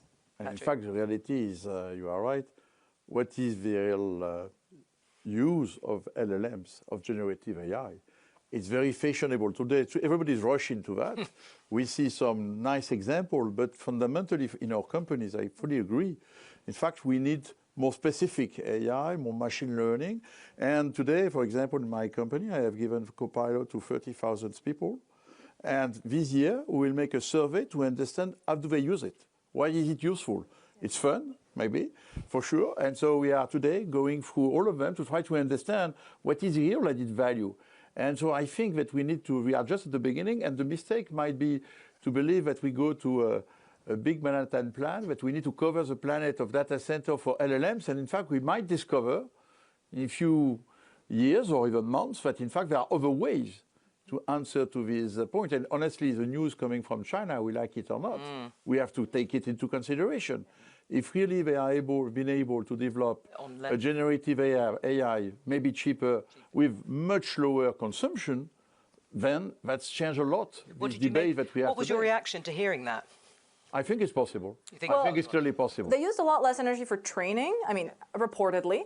But when you use the model, I mean, the first studies have shown that it uses more energy because it's doing chain of thought, which generates more text. Instead of saying, whatever, Susie has 5 apples and Tommy has 6, it's going to give you the whole explanation of why it came to that answer, and that actually uses more energy. So maybe we kind of solved part of the training issue, but if everyone starts stuffing chain of thought models into interfaces, right, and chatbots and whatnot, I think it would make things worse, honestly. So therefore, at balance, I think if we have, if you use all the optimizations that we have in today's energy production, and leverage AI to optimize it, in the end, we might end with a positive balance. At the same time, the whole kind of spatial AI is right around the corner, and this will pick up, computer power, but also the need for energy even further.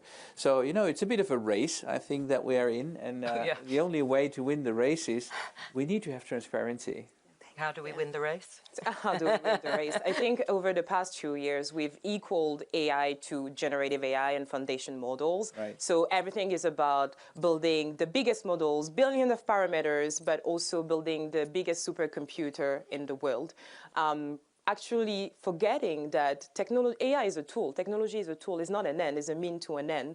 I need to optimize for a specific problem I'm trying to solve, and therefore I need to focus on efficiency. And I think we'll see about the research, but what DeepSeek has created, especially for the developers in Africa, is a little bit of a confidence boost because they didn't have access to those GPUs. It shows that other ways of doing things is possible, right? You don't have to brute force it in order to get results. So it didn't have to just be the US, for example. I mean, interesting. On that point, Kate, I'm going to show everyone and you this graph. If you have a look at it, it shows individuals using the internet. Okay, it's from 2023, but you can see 67% in the world, 37% in Africa. I suppose people might be thinking, gosh, a third of people don't use the internet across the world and 2/3 in Africa. What might that mean? You've spoken about the positives, how nimble the Global South and Africa could be. They're encouraged by the opportunity, perhaps, of DeepSeek sort of jumping ahead. But what does that mean in terms of leveraging AI? That reminds us that the digital divide is still real. Yeah. And it's becoming an AI divide, a compute divide, but the root cause is the digital divide. And now you're thinking that a lot of those large language models are trained using scrapping data from the internet.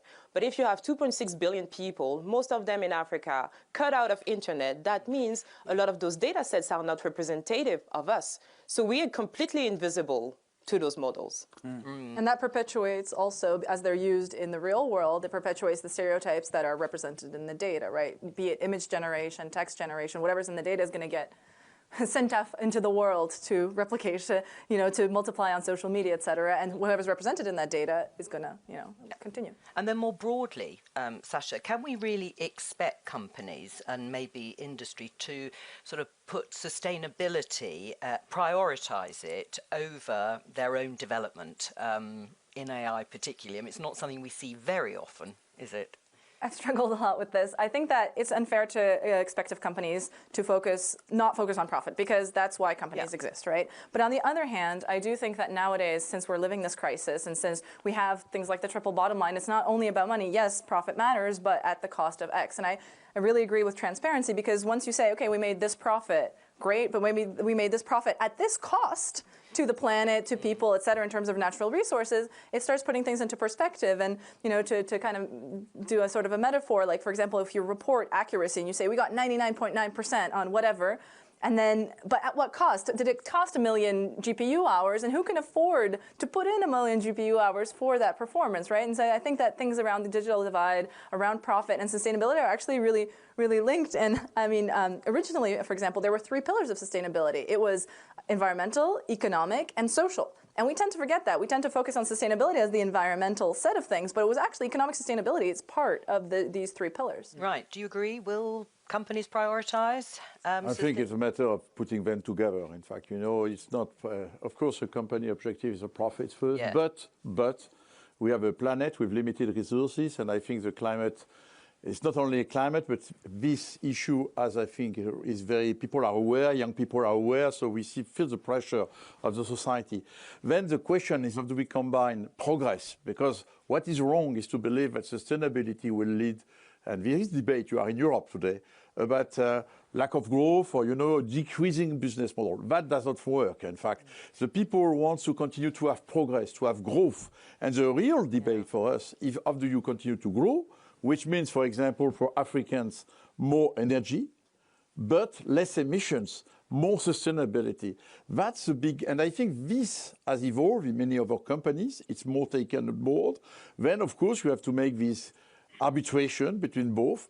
And I think for TotalEnergies, for example, that's why we are one of the largest oil and gas companies, but we have decided to embark into renewables, electricity, and now we are investing 30% in renewables and electricity, and we are demonstrating we can do that profitably. Of course, I have shareholders who ask me, why do you put so much money, billions of dollars, in these intermittent renewables? But in fact, we are defining a new product, what we call clean firm power, and we have these AI firms which are coming to us, and in order to find a way to make more energy, more electricity, but less emissions. That's what we need to be able to do together. Alexander? Yeah, and on a company level, I still believe we have a responsibility on our own. I don't need a regulator telling me that I should start working on sustainability. We have started that already 2020. We have also in terms of procurement with all our providers and vendors, clear targets in terms of decarbonization for the next years to come. You're going to stick with those targets? Well, actually, that's one of our keys, one of the key selection criteria with which companies we want to work for. But there is also a large alignment of interest, especially when it comes to AI, because I mean, if we're generating greenhouse gas, it automatically is also more expensive. So you have an own interest in reducing that. So I think there is, at least from a company level consuming, there is quite an alignment. Right. Well, this is a good point, actually, following on from what you've all said, to show you another graph. Patrick, I'll get you to respond first of all. Energy used in data centres, and you can see the amount of renewable energy and other energy sources, 62%. How hard would it be to get that number to 100%? That's very difficult, to be honest, because it's intermittent, so you need to combine one with batteries, with flexible assets. You need to combine. There is no way to have a world covered only of renewable because of intermittency. But with battery, with some few gas-fired power plant, this model can work, and it works in the US.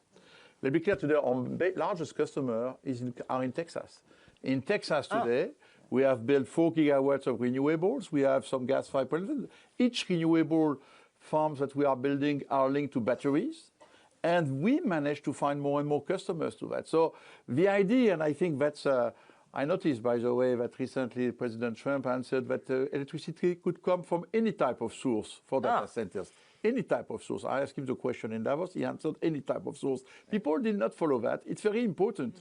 It's not only gas and coal, it's also renewables. And when you discuss with Amazon, Google, and others, and other providers, they are willing to find a way to have some sustainable. But of course, if they want it tomorrow, that will be more complex. By the way, nuclear, everybody's speaking about nuclear. Yes, but it takes time. But it takes time. You will not build nuclear plants in a row. So from this perspective, again, if we can, but renewables, of course, intermittency, it's also, we need to invest as well in grids. Right. I mean, because this is the infrastructure. And that's something that people tend to forget. Because even if you make, again, a big data park, an independent one behind the meter, if you want it to be reliable, you need to have a backup from the grid. Otherwise, you could face some difficulties. So it's a complex point, but I'm optimistic with the statistics. I think we are, yes. You're pleased with it at 62%? Yeah, 62% renewable for data centers. I mean, you would have believed that 10 years ago? No, I was surprised. So, but it's reality of what is happening.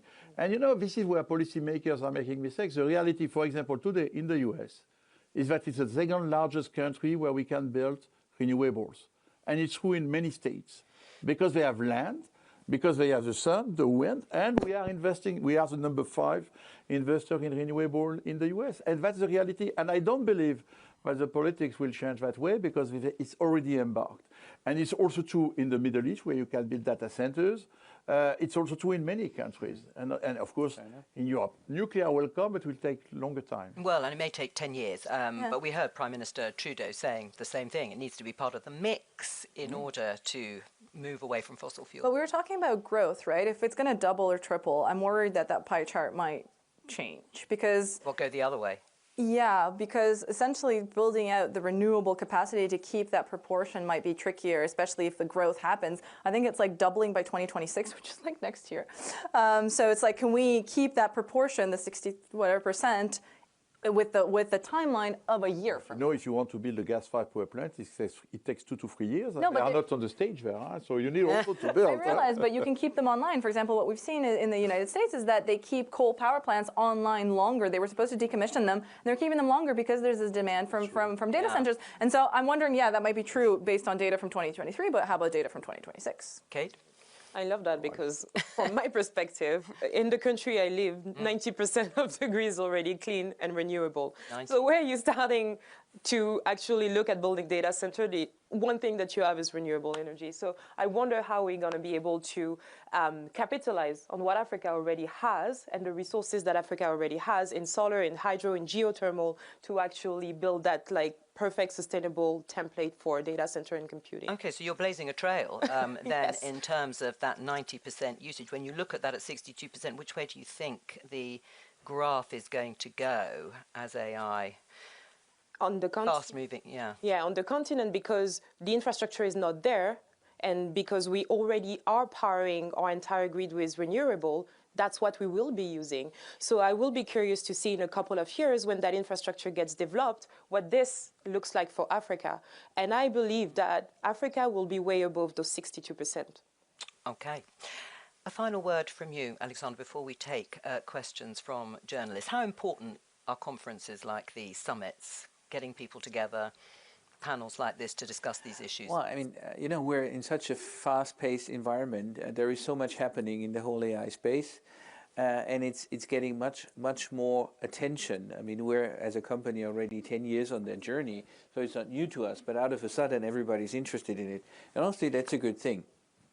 Let's take this first question from journalist. Her name is Louise Osborne. She asks, there are already models, we've spoken about DeepSeek, being developed that claim to use less in the way of resources. Is it possible that as we continue to develop new and more advanced AI models, these sustainability problems could disappear or at least substantially reduce? Patrick, you're nodding. Yeah, I'm optimistic about it. Yeah. I think everything is progressing, including components, you know, are progressing, so where we use energy.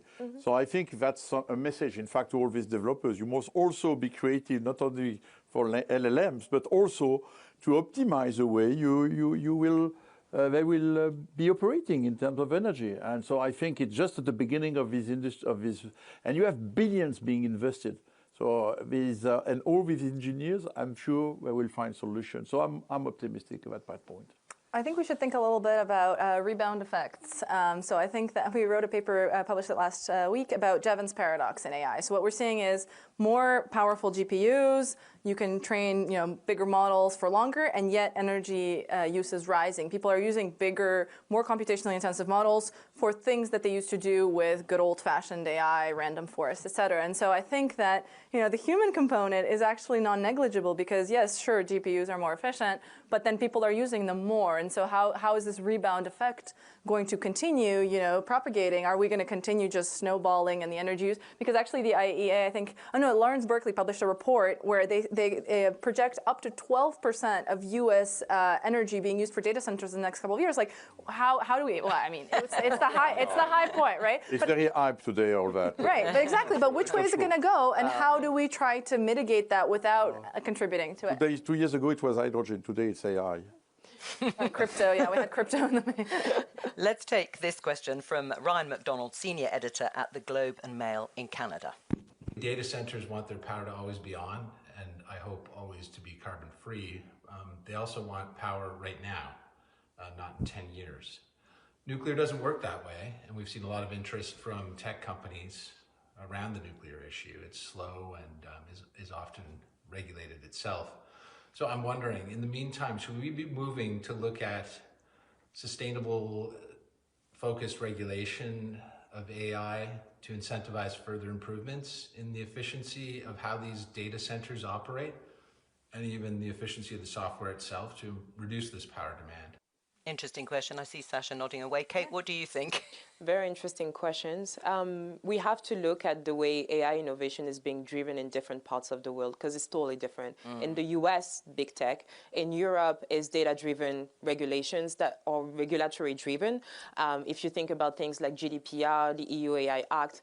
In China, for example, the government has been investing a lot in developing the local industry. But if you look at places like Africa, it's all bottom-up innovation. And I worry that if we try to impose regulations too early, specifically in places that haven't been able to really capitalize, really start their journey, really support the local innovation ecosystem to develop itself, we might get into a point where we stifle innovation and create a gap that's impossible to close. But conversely, if we do regulate in places like the US or Europe, then we can help make sustainability part of the conversation that's already ongoing and well developed, right? Because the EU AI Act didn't have any sustainability enforcing clauses. It talked about data, but there was nothing about, for example, like the energy mix or even efficiency, right? Like how efficient a model has to be deployed, et cetera, et cetera. So I think that there are some like nudges that can be done already at the European level and the American level, Canadian maybe, where we kind of nudge things in the right direction with sustainability and efficiency. Skeptical?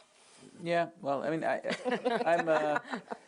You know, I think if regulation is too different all across the globe, essentially we're creating more complexity that will not help sustainability, because interoperability is not going to be there anymore. So I think we're too early, but we need to make sure that customer data are properly managed. That's for sure. There is no doubt about that. We need to make sure that everybody really is ethical about leveraging AI, and I think sustainability is a part of that ethical compass that everybody has to develop. But at the same time, if we're having this micro-regulation everywhere, I'm not sure this is going to happen. And I'm afraid that Europe will regulate and the US will not. Well, yeah. That will be the reality of our world. So I don't like too much the question, because at the end we might regulate here. We are already quite regulated. And, you know, I'm not sure the US administration, which is just taking on board, will regulate the use of energy for AI. I think I'll listen to the contrary, in fact, during the speech of the president. So that's why I don't think the solution is there for a transitory period. In fact, the question is, how do we manage this transitory period? Right, and when you say the solution isn't there, if there was broad agreement on regulation, would that make any difference? Yeah, but we did not it's manage not going to in terms happen. of sustainability. Unfortunately, we are dreaming about a broad agreement. We did not manage to get it. I mean, we showed earlier in the session the agreement made in 2015. This was obviously about climate change and the warming planet. Do you think there could be a similar type agreement when it comes to AI? I think it would take that, honestly, because AI does transcend borders, because, you know, a data center could be in one country and the users in another and the developers in a third. So we have to be doing, but that is very hard, I agree. But I think that that's the only way to do it well. The question is not to have an agreement, it's to apply it. Also, and today, what the global south countries observe is that you have one region of the world which is applying the 2015 agreement, which is Europe. Other parts of the world do not apply it. So, in fact, having an agreement which on the way, it's a question of, it's super complex to have a global regulation of the planet. And honestly, when you see the geopolitics today, we see more fracturation than unity on this type of things. And it's a question of competition, economic war, economic competition. And I mean, in the end, isn't that going to rain out, Alexander, that economic competition? Some people might regulate and others will innovate, to use the phrase, and get ahead. Well, I think every kind of restriction, to some extent, also fosters innovation, because you have to work also on, finding solutions that anyhow keep you in a competitive landscape. But anyhow, I think AI manifests that there is that this is a very global phenomenon, and I don't have a solution, to be honest, but I do believe that, cutting it in pieces, also regionally cutting it in pieces, I don't think that is going to help a lot. Thank you very much to all of you. Unless you wanted a final word there, Kate, on it. I was going to say scarcity is the mother of innovation. And I think we will see that with AI over the next couple of years. Well, it's a good point on which to end this particular session. Huge thank you to the four of you for joining us for this session. Let's give them a round of applause. If you just stay put just for 1 second, because we're going to be back in a few minutes' time. There's no rest or no peace for the wicked, as they say, to hear Jean-Noël Barrot, Minister for Europe and Foreign Affairs of Europe, in conversation with Darren Acemoglu, Nobel Laureate in Economics and Institute Professor of Economics at MIT. And to make sure you don't go anywhere, we've got a real treat for you. The second of our Spotlight films today, this time looking at AI and democracy with Audrey Tang, Senior Fellow at the Project Liberty Institute. See you in a minute. Okay. Good.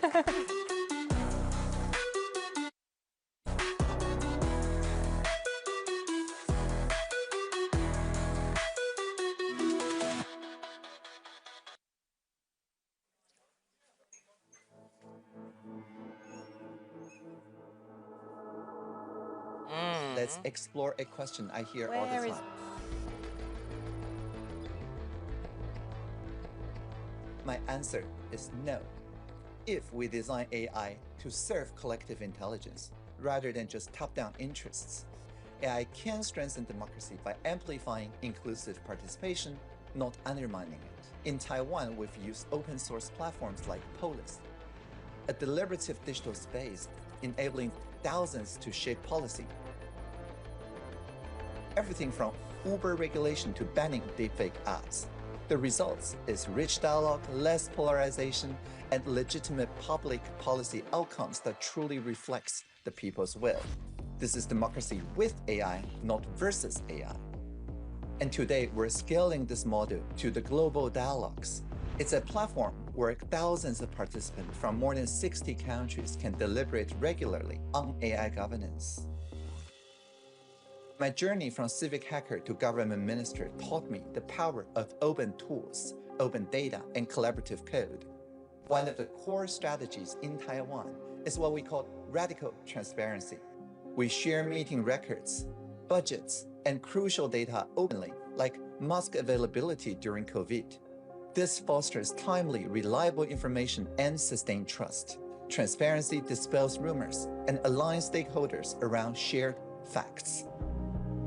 I truly encourage every government out there, bring in your civic hackers, your youth, your civil society, and build policy together. Imagine worldwide collective input helping shape international AI guidelines and frontline innovation. Some worry that too much transparency leads to chaos or undermines official authority.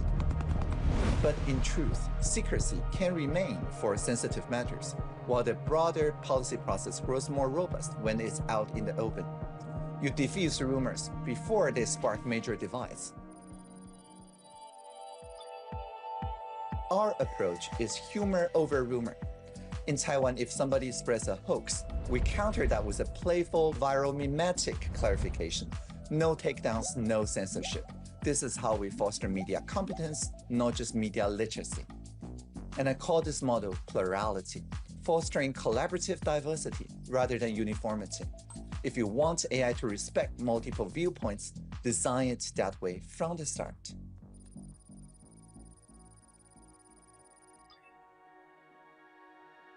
If we keep sparking cross-border, cross-cultural deliberations and form a new global governance, small countries like Taiwan have big lessons to share. However, this positive outcome is not guaranteed.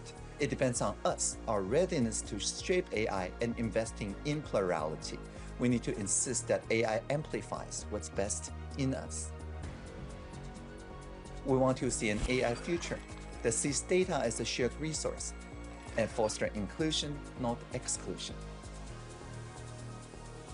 Let's co-create an AI world that invests in our communities, ensure data remains the common good, and helps democracies thrive. Merci beaucoup, and let's free the future together.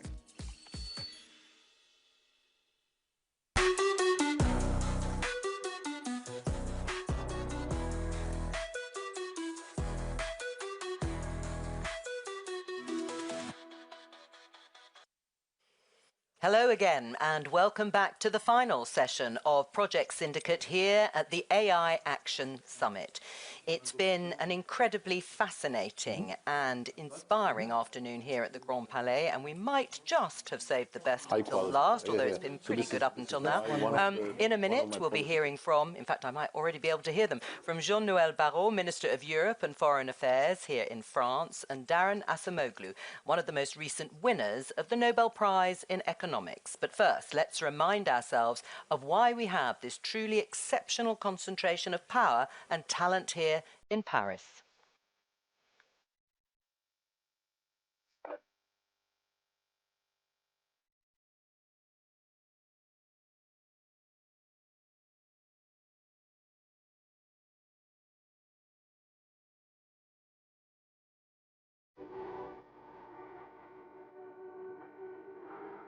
Mitigating the risk of extinction from AI should be a global priority, alongside other societal scale risks such as pandemics and nuclear war.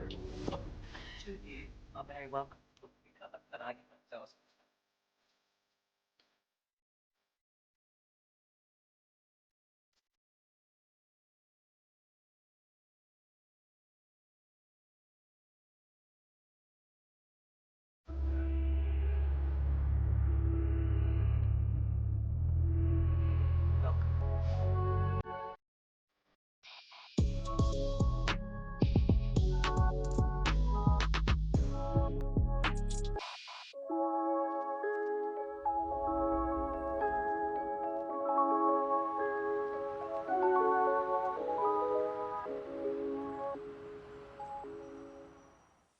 I'm delighted to be joined by Jean-Noël Barrot and Darren Acemoglu here for what we call a fireside chat. We don't need a fire, it's warm enough in here, of course. And I will let the two of you take it away, as they say. But just to sort of kick things off, is this a watershed moment, do you think, Jean-Noël? Is it a big moment when it comes to the future of AI?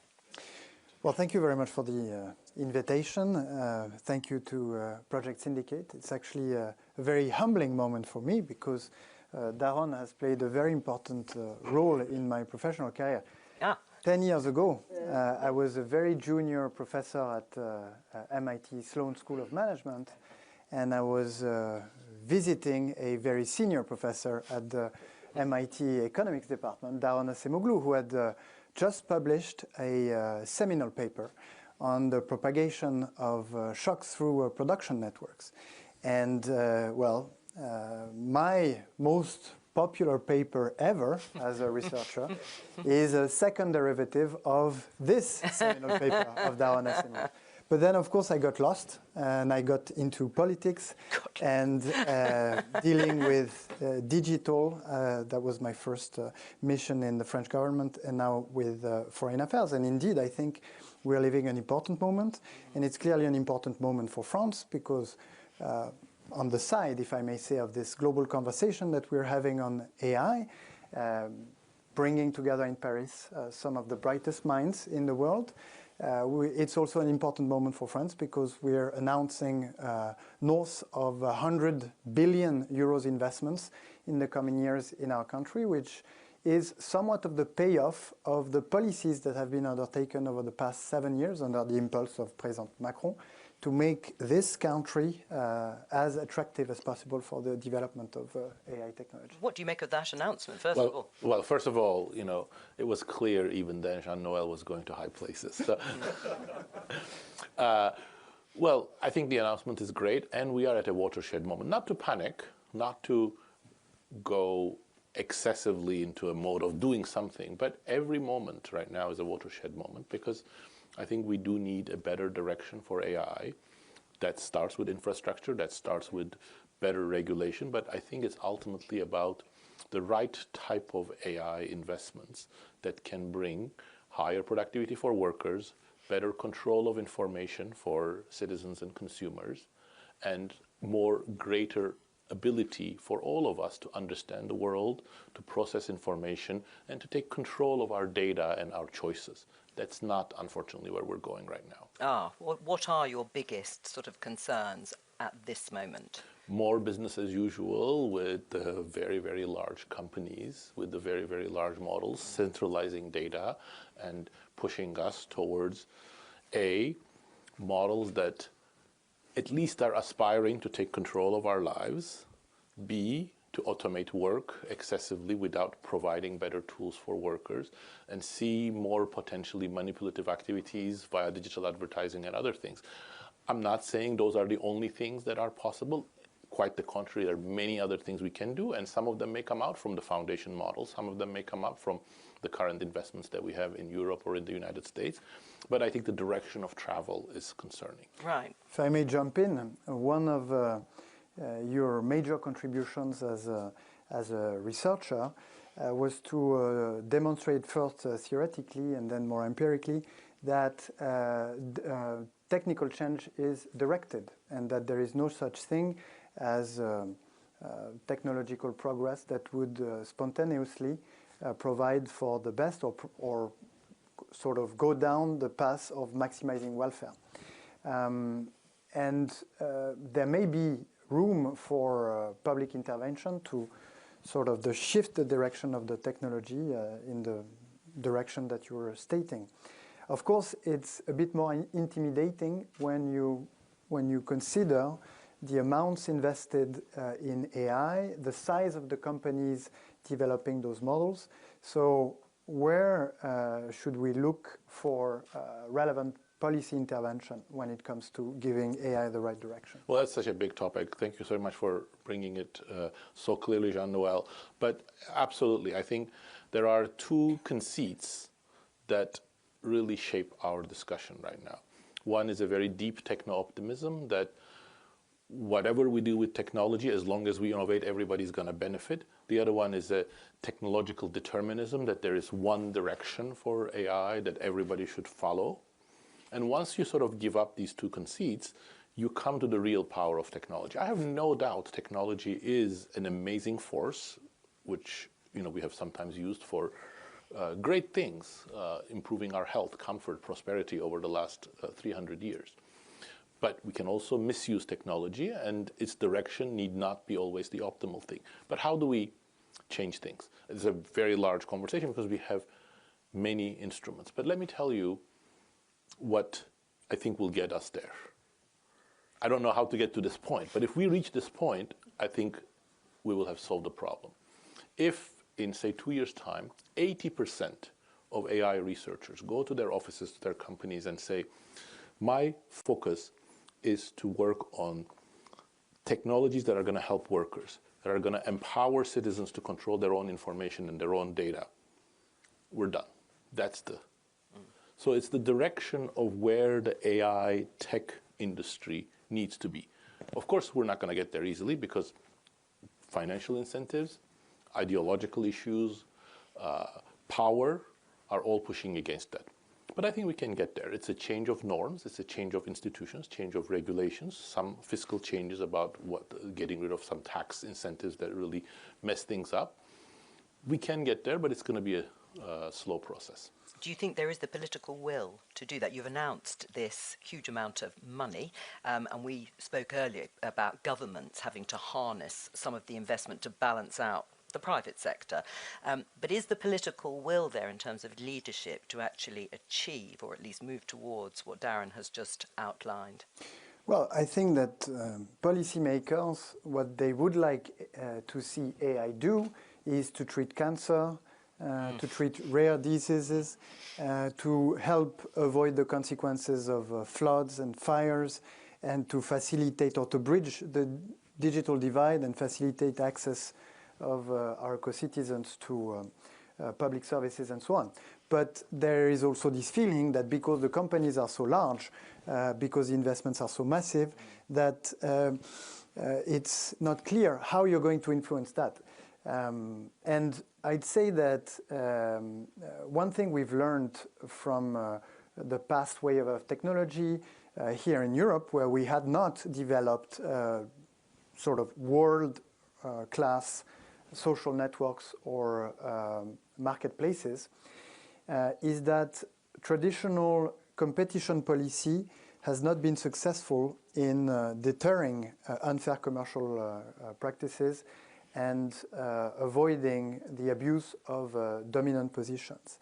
Why? Well, because these positions that they get consolidated so fast that even though you can expose through the agencies that are in charge of enforcing competition, identify those abuses and even sanction them, this happens so late down the road that the economic benefits have been fully drawn and all competition has gone. And whether it's self-preferencing, cross-selling, predatory acquisitions, we've seen this happening in the field of cloud, in the field of social networks. And we've actually started to take action in Europe by designing a new policy. It's called the Digital Markets Act that came into force in 2022. And that takes an opposite sort of stance from traditional competition policy, but by stating that certain behaviors are forbidden ex ante. So it's basically not the competition agency that's going to check and enforce ex post, but it is forbidden ex ante because of the speed at which those positions can be formed. Of course, this is a brand new regulation. There are investigations ongoing, and we'll see how far we can go.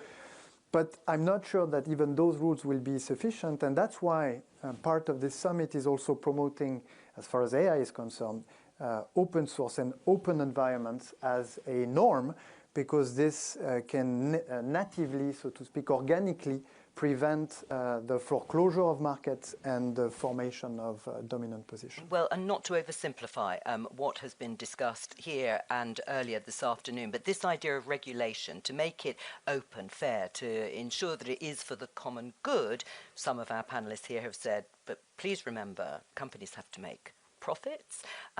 Companies want to innovate, and sometimes regulation can, yes, aid, but it can also stultify. I mean, how do you... 100%, 100%. You know, Europe needs to be an innovator in AI.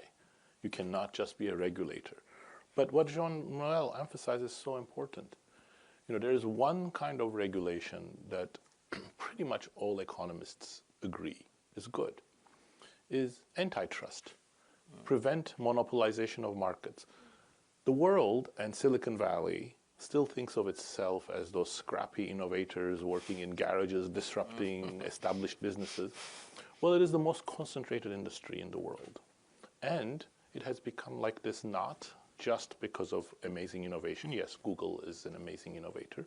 Not just because there is some economics of data or networks that says big is better. Yes, there is some of that. But it's because the United States has completely failed to enforce antitrust. These companies have also grown very mightily because they have acquired their rivals. They have acquired a lot of startups. They've created an ecosystem where if you're a small company, the best thing you can do is try to do something compatible with one of them so that they acquire you. So it has created a very monopolistic market, which is not good. It's especially not good if you need a redirection, something better, because monopolists are going to pursue their existing business model. Jean-Noël, I mean, how do you deal with that potential? I mean, we talked about DeepSeek and perhaps, how can I put it delicately, President Trump's slightly muted response. Oh, hey, if we take it at face value, the Chinese have come up with something that was cheaper to make and could be very effective. Or does that give you hope that other parts of the world could do the same without the sort of monopoly and resource that America has? Yes, it does, because it validates the approach according to which opening environments is conducive to more innovation and to improvements of in the quality of the systems, and also makes them cheaper to build, because you build on the shore, or you stand on the shoulders of giants, and that's the way that knowledge gets sort of improved from the accumulation, or both the accumulation and the competition between innovators. But again, one thing that that we need to figure out is how the public authorities can influence the direction when, of course, private actors are pouring a lot of money in the sector. And I think one of the important aspects of what public authorities should do is the governance of data, because the whole sector that Daron was describing a minute ago has been thriving on somewhat of a sort of free and ungoverned access to data. And now that we're reaching the sort of the era of generative AI, where models, in order to be very useful and accurate, are going to need to resort to clean and very precise data, I think that public authorities can step back in and say, well, I'm going to release data sets on cancer patients because I want AI to be developed for treating cancer. And if I'm going to, if I want to have AI developed to lower the carbon emissions of housing, then I'm going to release a data set on housing. And this intuition is behind the foundation that is going to be announced today, Current AI, that is going to bring together philanthropic foundations to pour the money, public authorities that's going to provide the data, and companies that are going to build the models out of this data. Well, yes. Yeah, if I can add, I mean, I think DeepSeek is very, very interesting because it's a shock to the system. It shows, first of all, that it is possible to do innovation, very, very impactful innovation, when you are not at the center of all of the money, all of the venture capital in Silicon Valley. It also shows that, emphasizing our earlier discussion of techno-determinism, that the directions that are being tried at the moment in the biggest companies may not be the only ones. Every company before DeepSeek in the AI space, the big companies, not small ones, of course, are an exception, but they believed in scale is all you need, which is, you build bigger and bigger models, you throw in bigger and bigger data, and that's how we're going to get to better and better models. Well, DeepSeek, actually, by the way, is not doing like crazy innovation. They haven't developed a new method, and they are themselves an AGI company, but they show you can do it on a smaller scale. And very interestingly, they are using methods like the mixture of experts models that take us a little bit closer to domain-specific models, which you were discussing in the previous panel. They're much better environmentally. They're going to be much more effective in giving us reliable information that can be used by workers or by citizens for a specific purpose. But again, those are now sort of put aside. So I think it's a really wonderful thing. And data markets and data ownership, I think those are going to be much more interesting when we go actually to these domain-specific models, because they are also synergistic. Creating the right kind of data market is going to be very synergistic for generating high-quality data for these domain-specific models. Well, on that positive, optimistic note, let me thank both of you, gentlemen. Thank you very much for joining us. Let's give them a round of applause.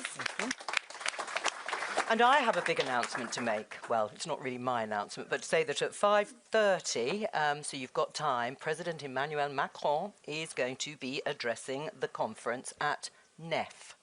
And I hope you know exactly where that is. And if not, follow this man here. Thank you to both of you. And thanks also to the team behind all of this, Project Syndicate, there they are, and High Impact, who have worked so hard to make today's event such a success. The guests have been incredible, and so have you, the audience, and particularly to our final panellists. I'm Jo Coburn, and this has been the AI Action Summit, brought to you by Project Syndicate. Thank you. Thank you.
It's been a busy, consequential year in France. The Olympics, Notre Dame, and now along with the government of India, Prime Minister Modi, organizing this AI summit, where more than 100 countries are represented. Civil society leaders, government leaders, entrepreneurs. We've seen some of their incredible work today.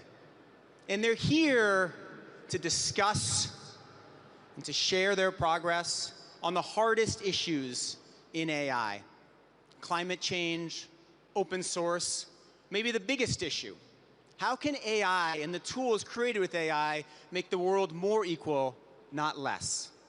And the goal of this is action. It's the AI Action Summit.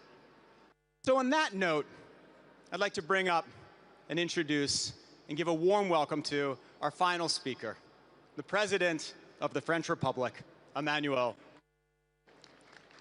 Merci beaucoup. Bonjour.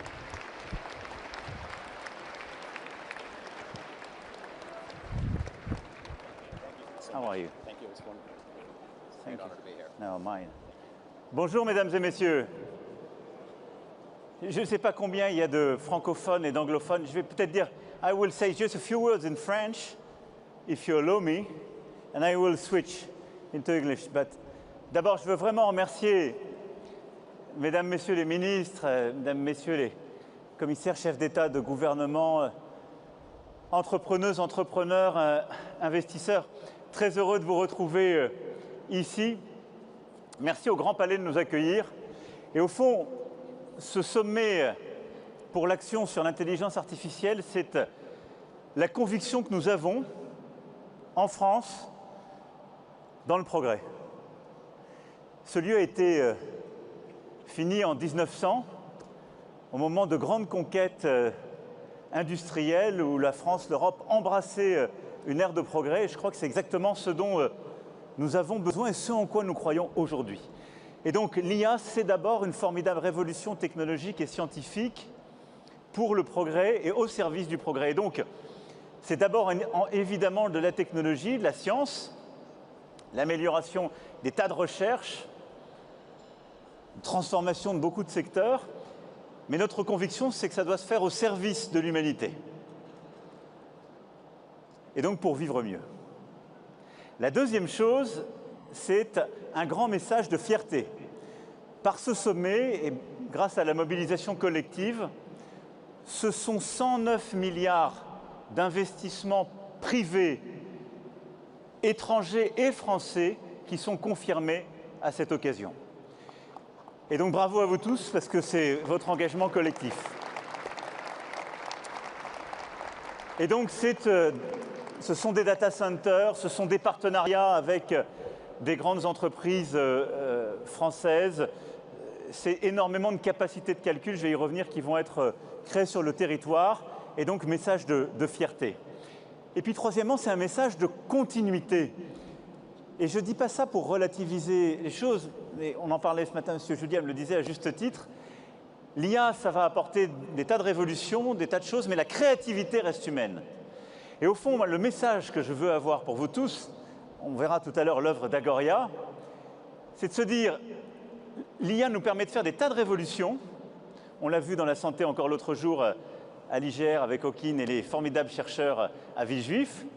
Mais cette accélération, c'est ce qu'on veut. Donc nous, en tant que Français européens, on veut accélérer. Et on veut réduire l'écart. C'est ce qu'on est en train de faire avec ces 109 milliards. On veut prendre des textes, prendre des mesures pour aller de plus en plus vite. Mais à côté de ça, on veut le faire au service d'un modèle qui est le nôtre. Et donc on va continuer de défendre le droit d'auteur, les droits voisins. On va continuer de préserver la créativité humaine. Et tout ça, ce seront des assistants qui nous permettent d'aller plus vite. Mais pas quelque chose qui, en quelque sorte, nous conduit à renoncer au monde auquel on croit.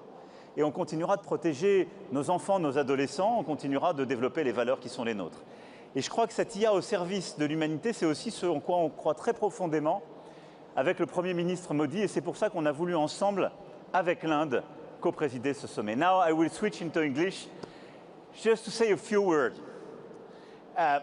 Thank you very much for your commitment, your presence, and your trust. And I think with this summit, this is first the collective choice for AI as an enabler for our humanity to go faster, to innovate, and clearly to disrupt in healthcare, in energy, in mobility, in public services, and to be much more efficient, and to lead this transformation. And this is why with Prime Minister Modi, we do believe in this revolution, and we do believe in our capacity together to work in an open world, whatever the geopolitics will be. Meaning to work with the US and the great US players, and a lot of them are here today, and this is a great pleasure for us, investors, companies, startups, to work with China, and a lot of them are here, India, and the whole world. And second, we want to clearly use AI as an accelerator of a lot of innovations to have a better life. Now, the key message for me tonight with you, and we will revert with the head of state and government tomorrow on a lot of issues about how to have a smart regulation, how to have to protect public interest and so on, is why you have to choose Europe and France for AI. And this is exactly what this summit is about. Now, today and tomorrow, 109 billion euro of investment will be confirmed for France for the years to come. And this is a great amount of investment. And if you compare with some big recent announcements made in the US, it's at the right scale. This is exactly the same if we compare France to the US as a market. But this is because we have clear assets, and we want to accelerate and leverage on these key elements. First, we have talents. A lot of them are in this place today. Probably we have one of the best tradition of education and training in France. We train a lot of talents. We increased during the past few years. We have 40,000 per year data scientists specialized on AI, and we will go to 100,000 per year. And thanks to the announcement made during the summit, we will accelerate these programs, and we will have research shares, a lot of common initiatives, public and private, with Saclay, Grenoble, Marseille, Paris, and so on, in order to leverage on this advantage and to go faster and faster. And what we want to do is to educate and train much more. But we want to keep these talents, and we want to train the whole economy. And I want to thank all the entrepreneurs and their representatives here, because this is a large-scale initiative we are working on in order to leverage on this issue. This is the first revolution, and where France has a clear advantage. Second, clearly, this is how to have much more data centers. And we are back in the race now. Why? Because in order to do so, you need chips. We start to accelerate the program. France is part of the European countries manufacturing chips. We will build new partnerships with American and Asian players in order to manufacture more chips and secure our capacities. You need available spaces and energy. And here I want to showcase what is a great advantage of France. We have available land. We work very hard with the local authorities, and I want to thank the regions present here. We identified 35 sites available. And the most important for me, we have low carbon pilotable available energy. And this is unique if you compare with the rest of the world. Because we have a model of production based on nuclear energy, which means that more than 75% of our electricity is produced by this nuclear energy. It's pilotable, it's low carbon, and we produce more than what we use. Last year, we exported 90 terawatt-hour, 90, which means we can localize a lot of data centers on top of what we need in terms of electricity for our own companies, our own households. So it's very important in this world where I have a good friend in the other part of the ocean saying, drill, baby, drill. Here, there is no need to drill. It's just plug, baby, plug. Electricity is available. You can plug, it's ready. And I can tell you, we will go fast and very fast. Here we are committed to go faster and faster and to deliver this energy and these available sites. The fourth point is this ecosystem and how to work better between the large corporates, the different verticals, and AI. And today, Peugeot and Citroën finalized an agreement with Mistral. Today, a lot of our big players finalized agreement with our own solution. I think having more and more cooperation between our large corporates and this innovation is very important.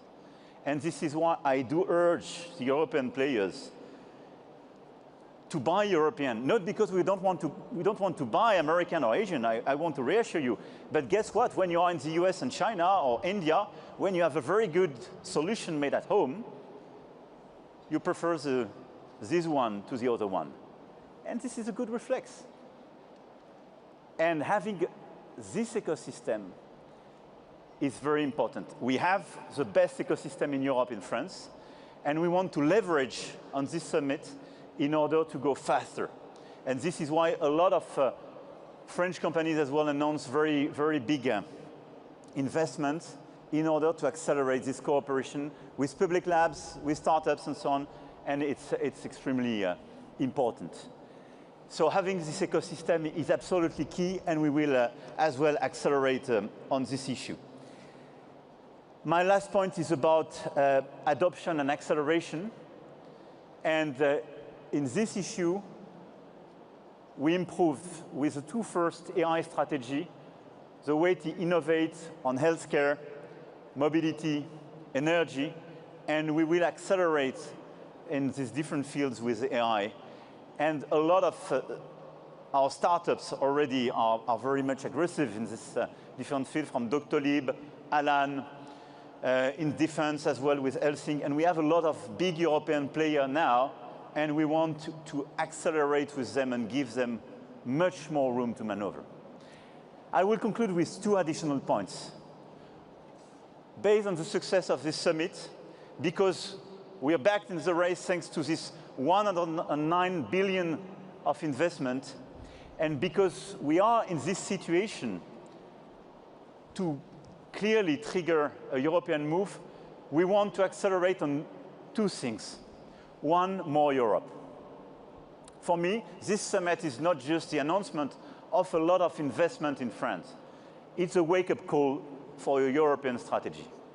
Tomorrow, President von der Leyen will announce the European AI strategy, and it will be a very important occasion.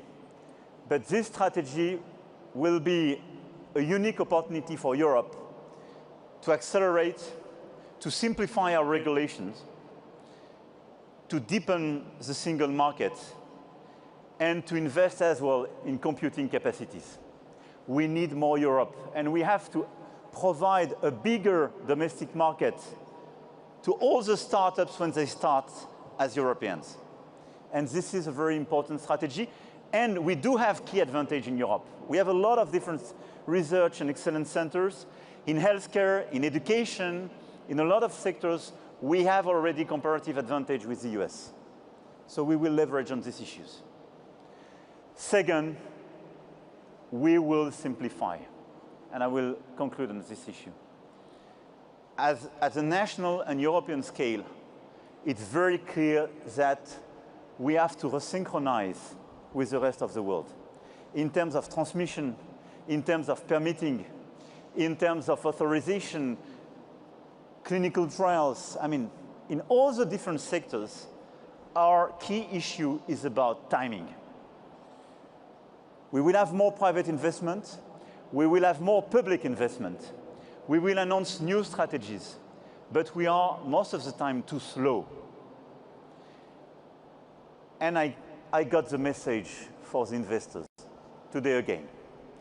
So I told them we will adopt the Notre Dame de Paris strategy. I mean, we showed the rest of the world that when we commit to a clear timeline, we can deliver. You decide, you streamline all the procedures, somebody is in charge, and you deliver. So the Notre Dame approach will be adopted for data centers, for authorization to go to the market, for AI and attractiveness. Let's rush. This is what we need. I don't want to be longer. I want to thank you for all the discussions you had today. Tomorrow we will have the occasion to come back on a lot of other issues with the head of state and government. But I'm very happy that you, de facto, you choose France, you choose Europe for AI, and I'm very proud, together with Prime Minister Modi, to have this co-leadership in order to deliver this inclusive message and this willingness to invest more and to deliver much more for AI at the service of our humanity.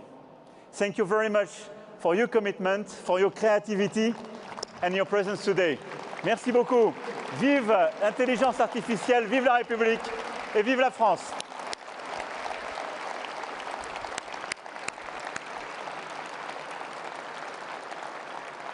Merci beaucoup. Et je crois qu'on a une œuvre maintenant. Agoria va nous la présenter ou la lancer.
Évidemment, c'est un coup incroyable à l'héritage impressionniste qui est au musée d'Orsay. Merci, et je trouve que dans ce lieu, c'est la parfaite synthèse de ce qu'on disait.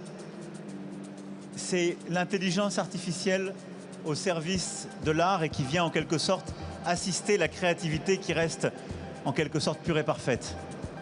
So this is a perfect reconciliation between art, creativity and artificial intelligence. C'est un autre en même temps. Continue. Merci beaucoup.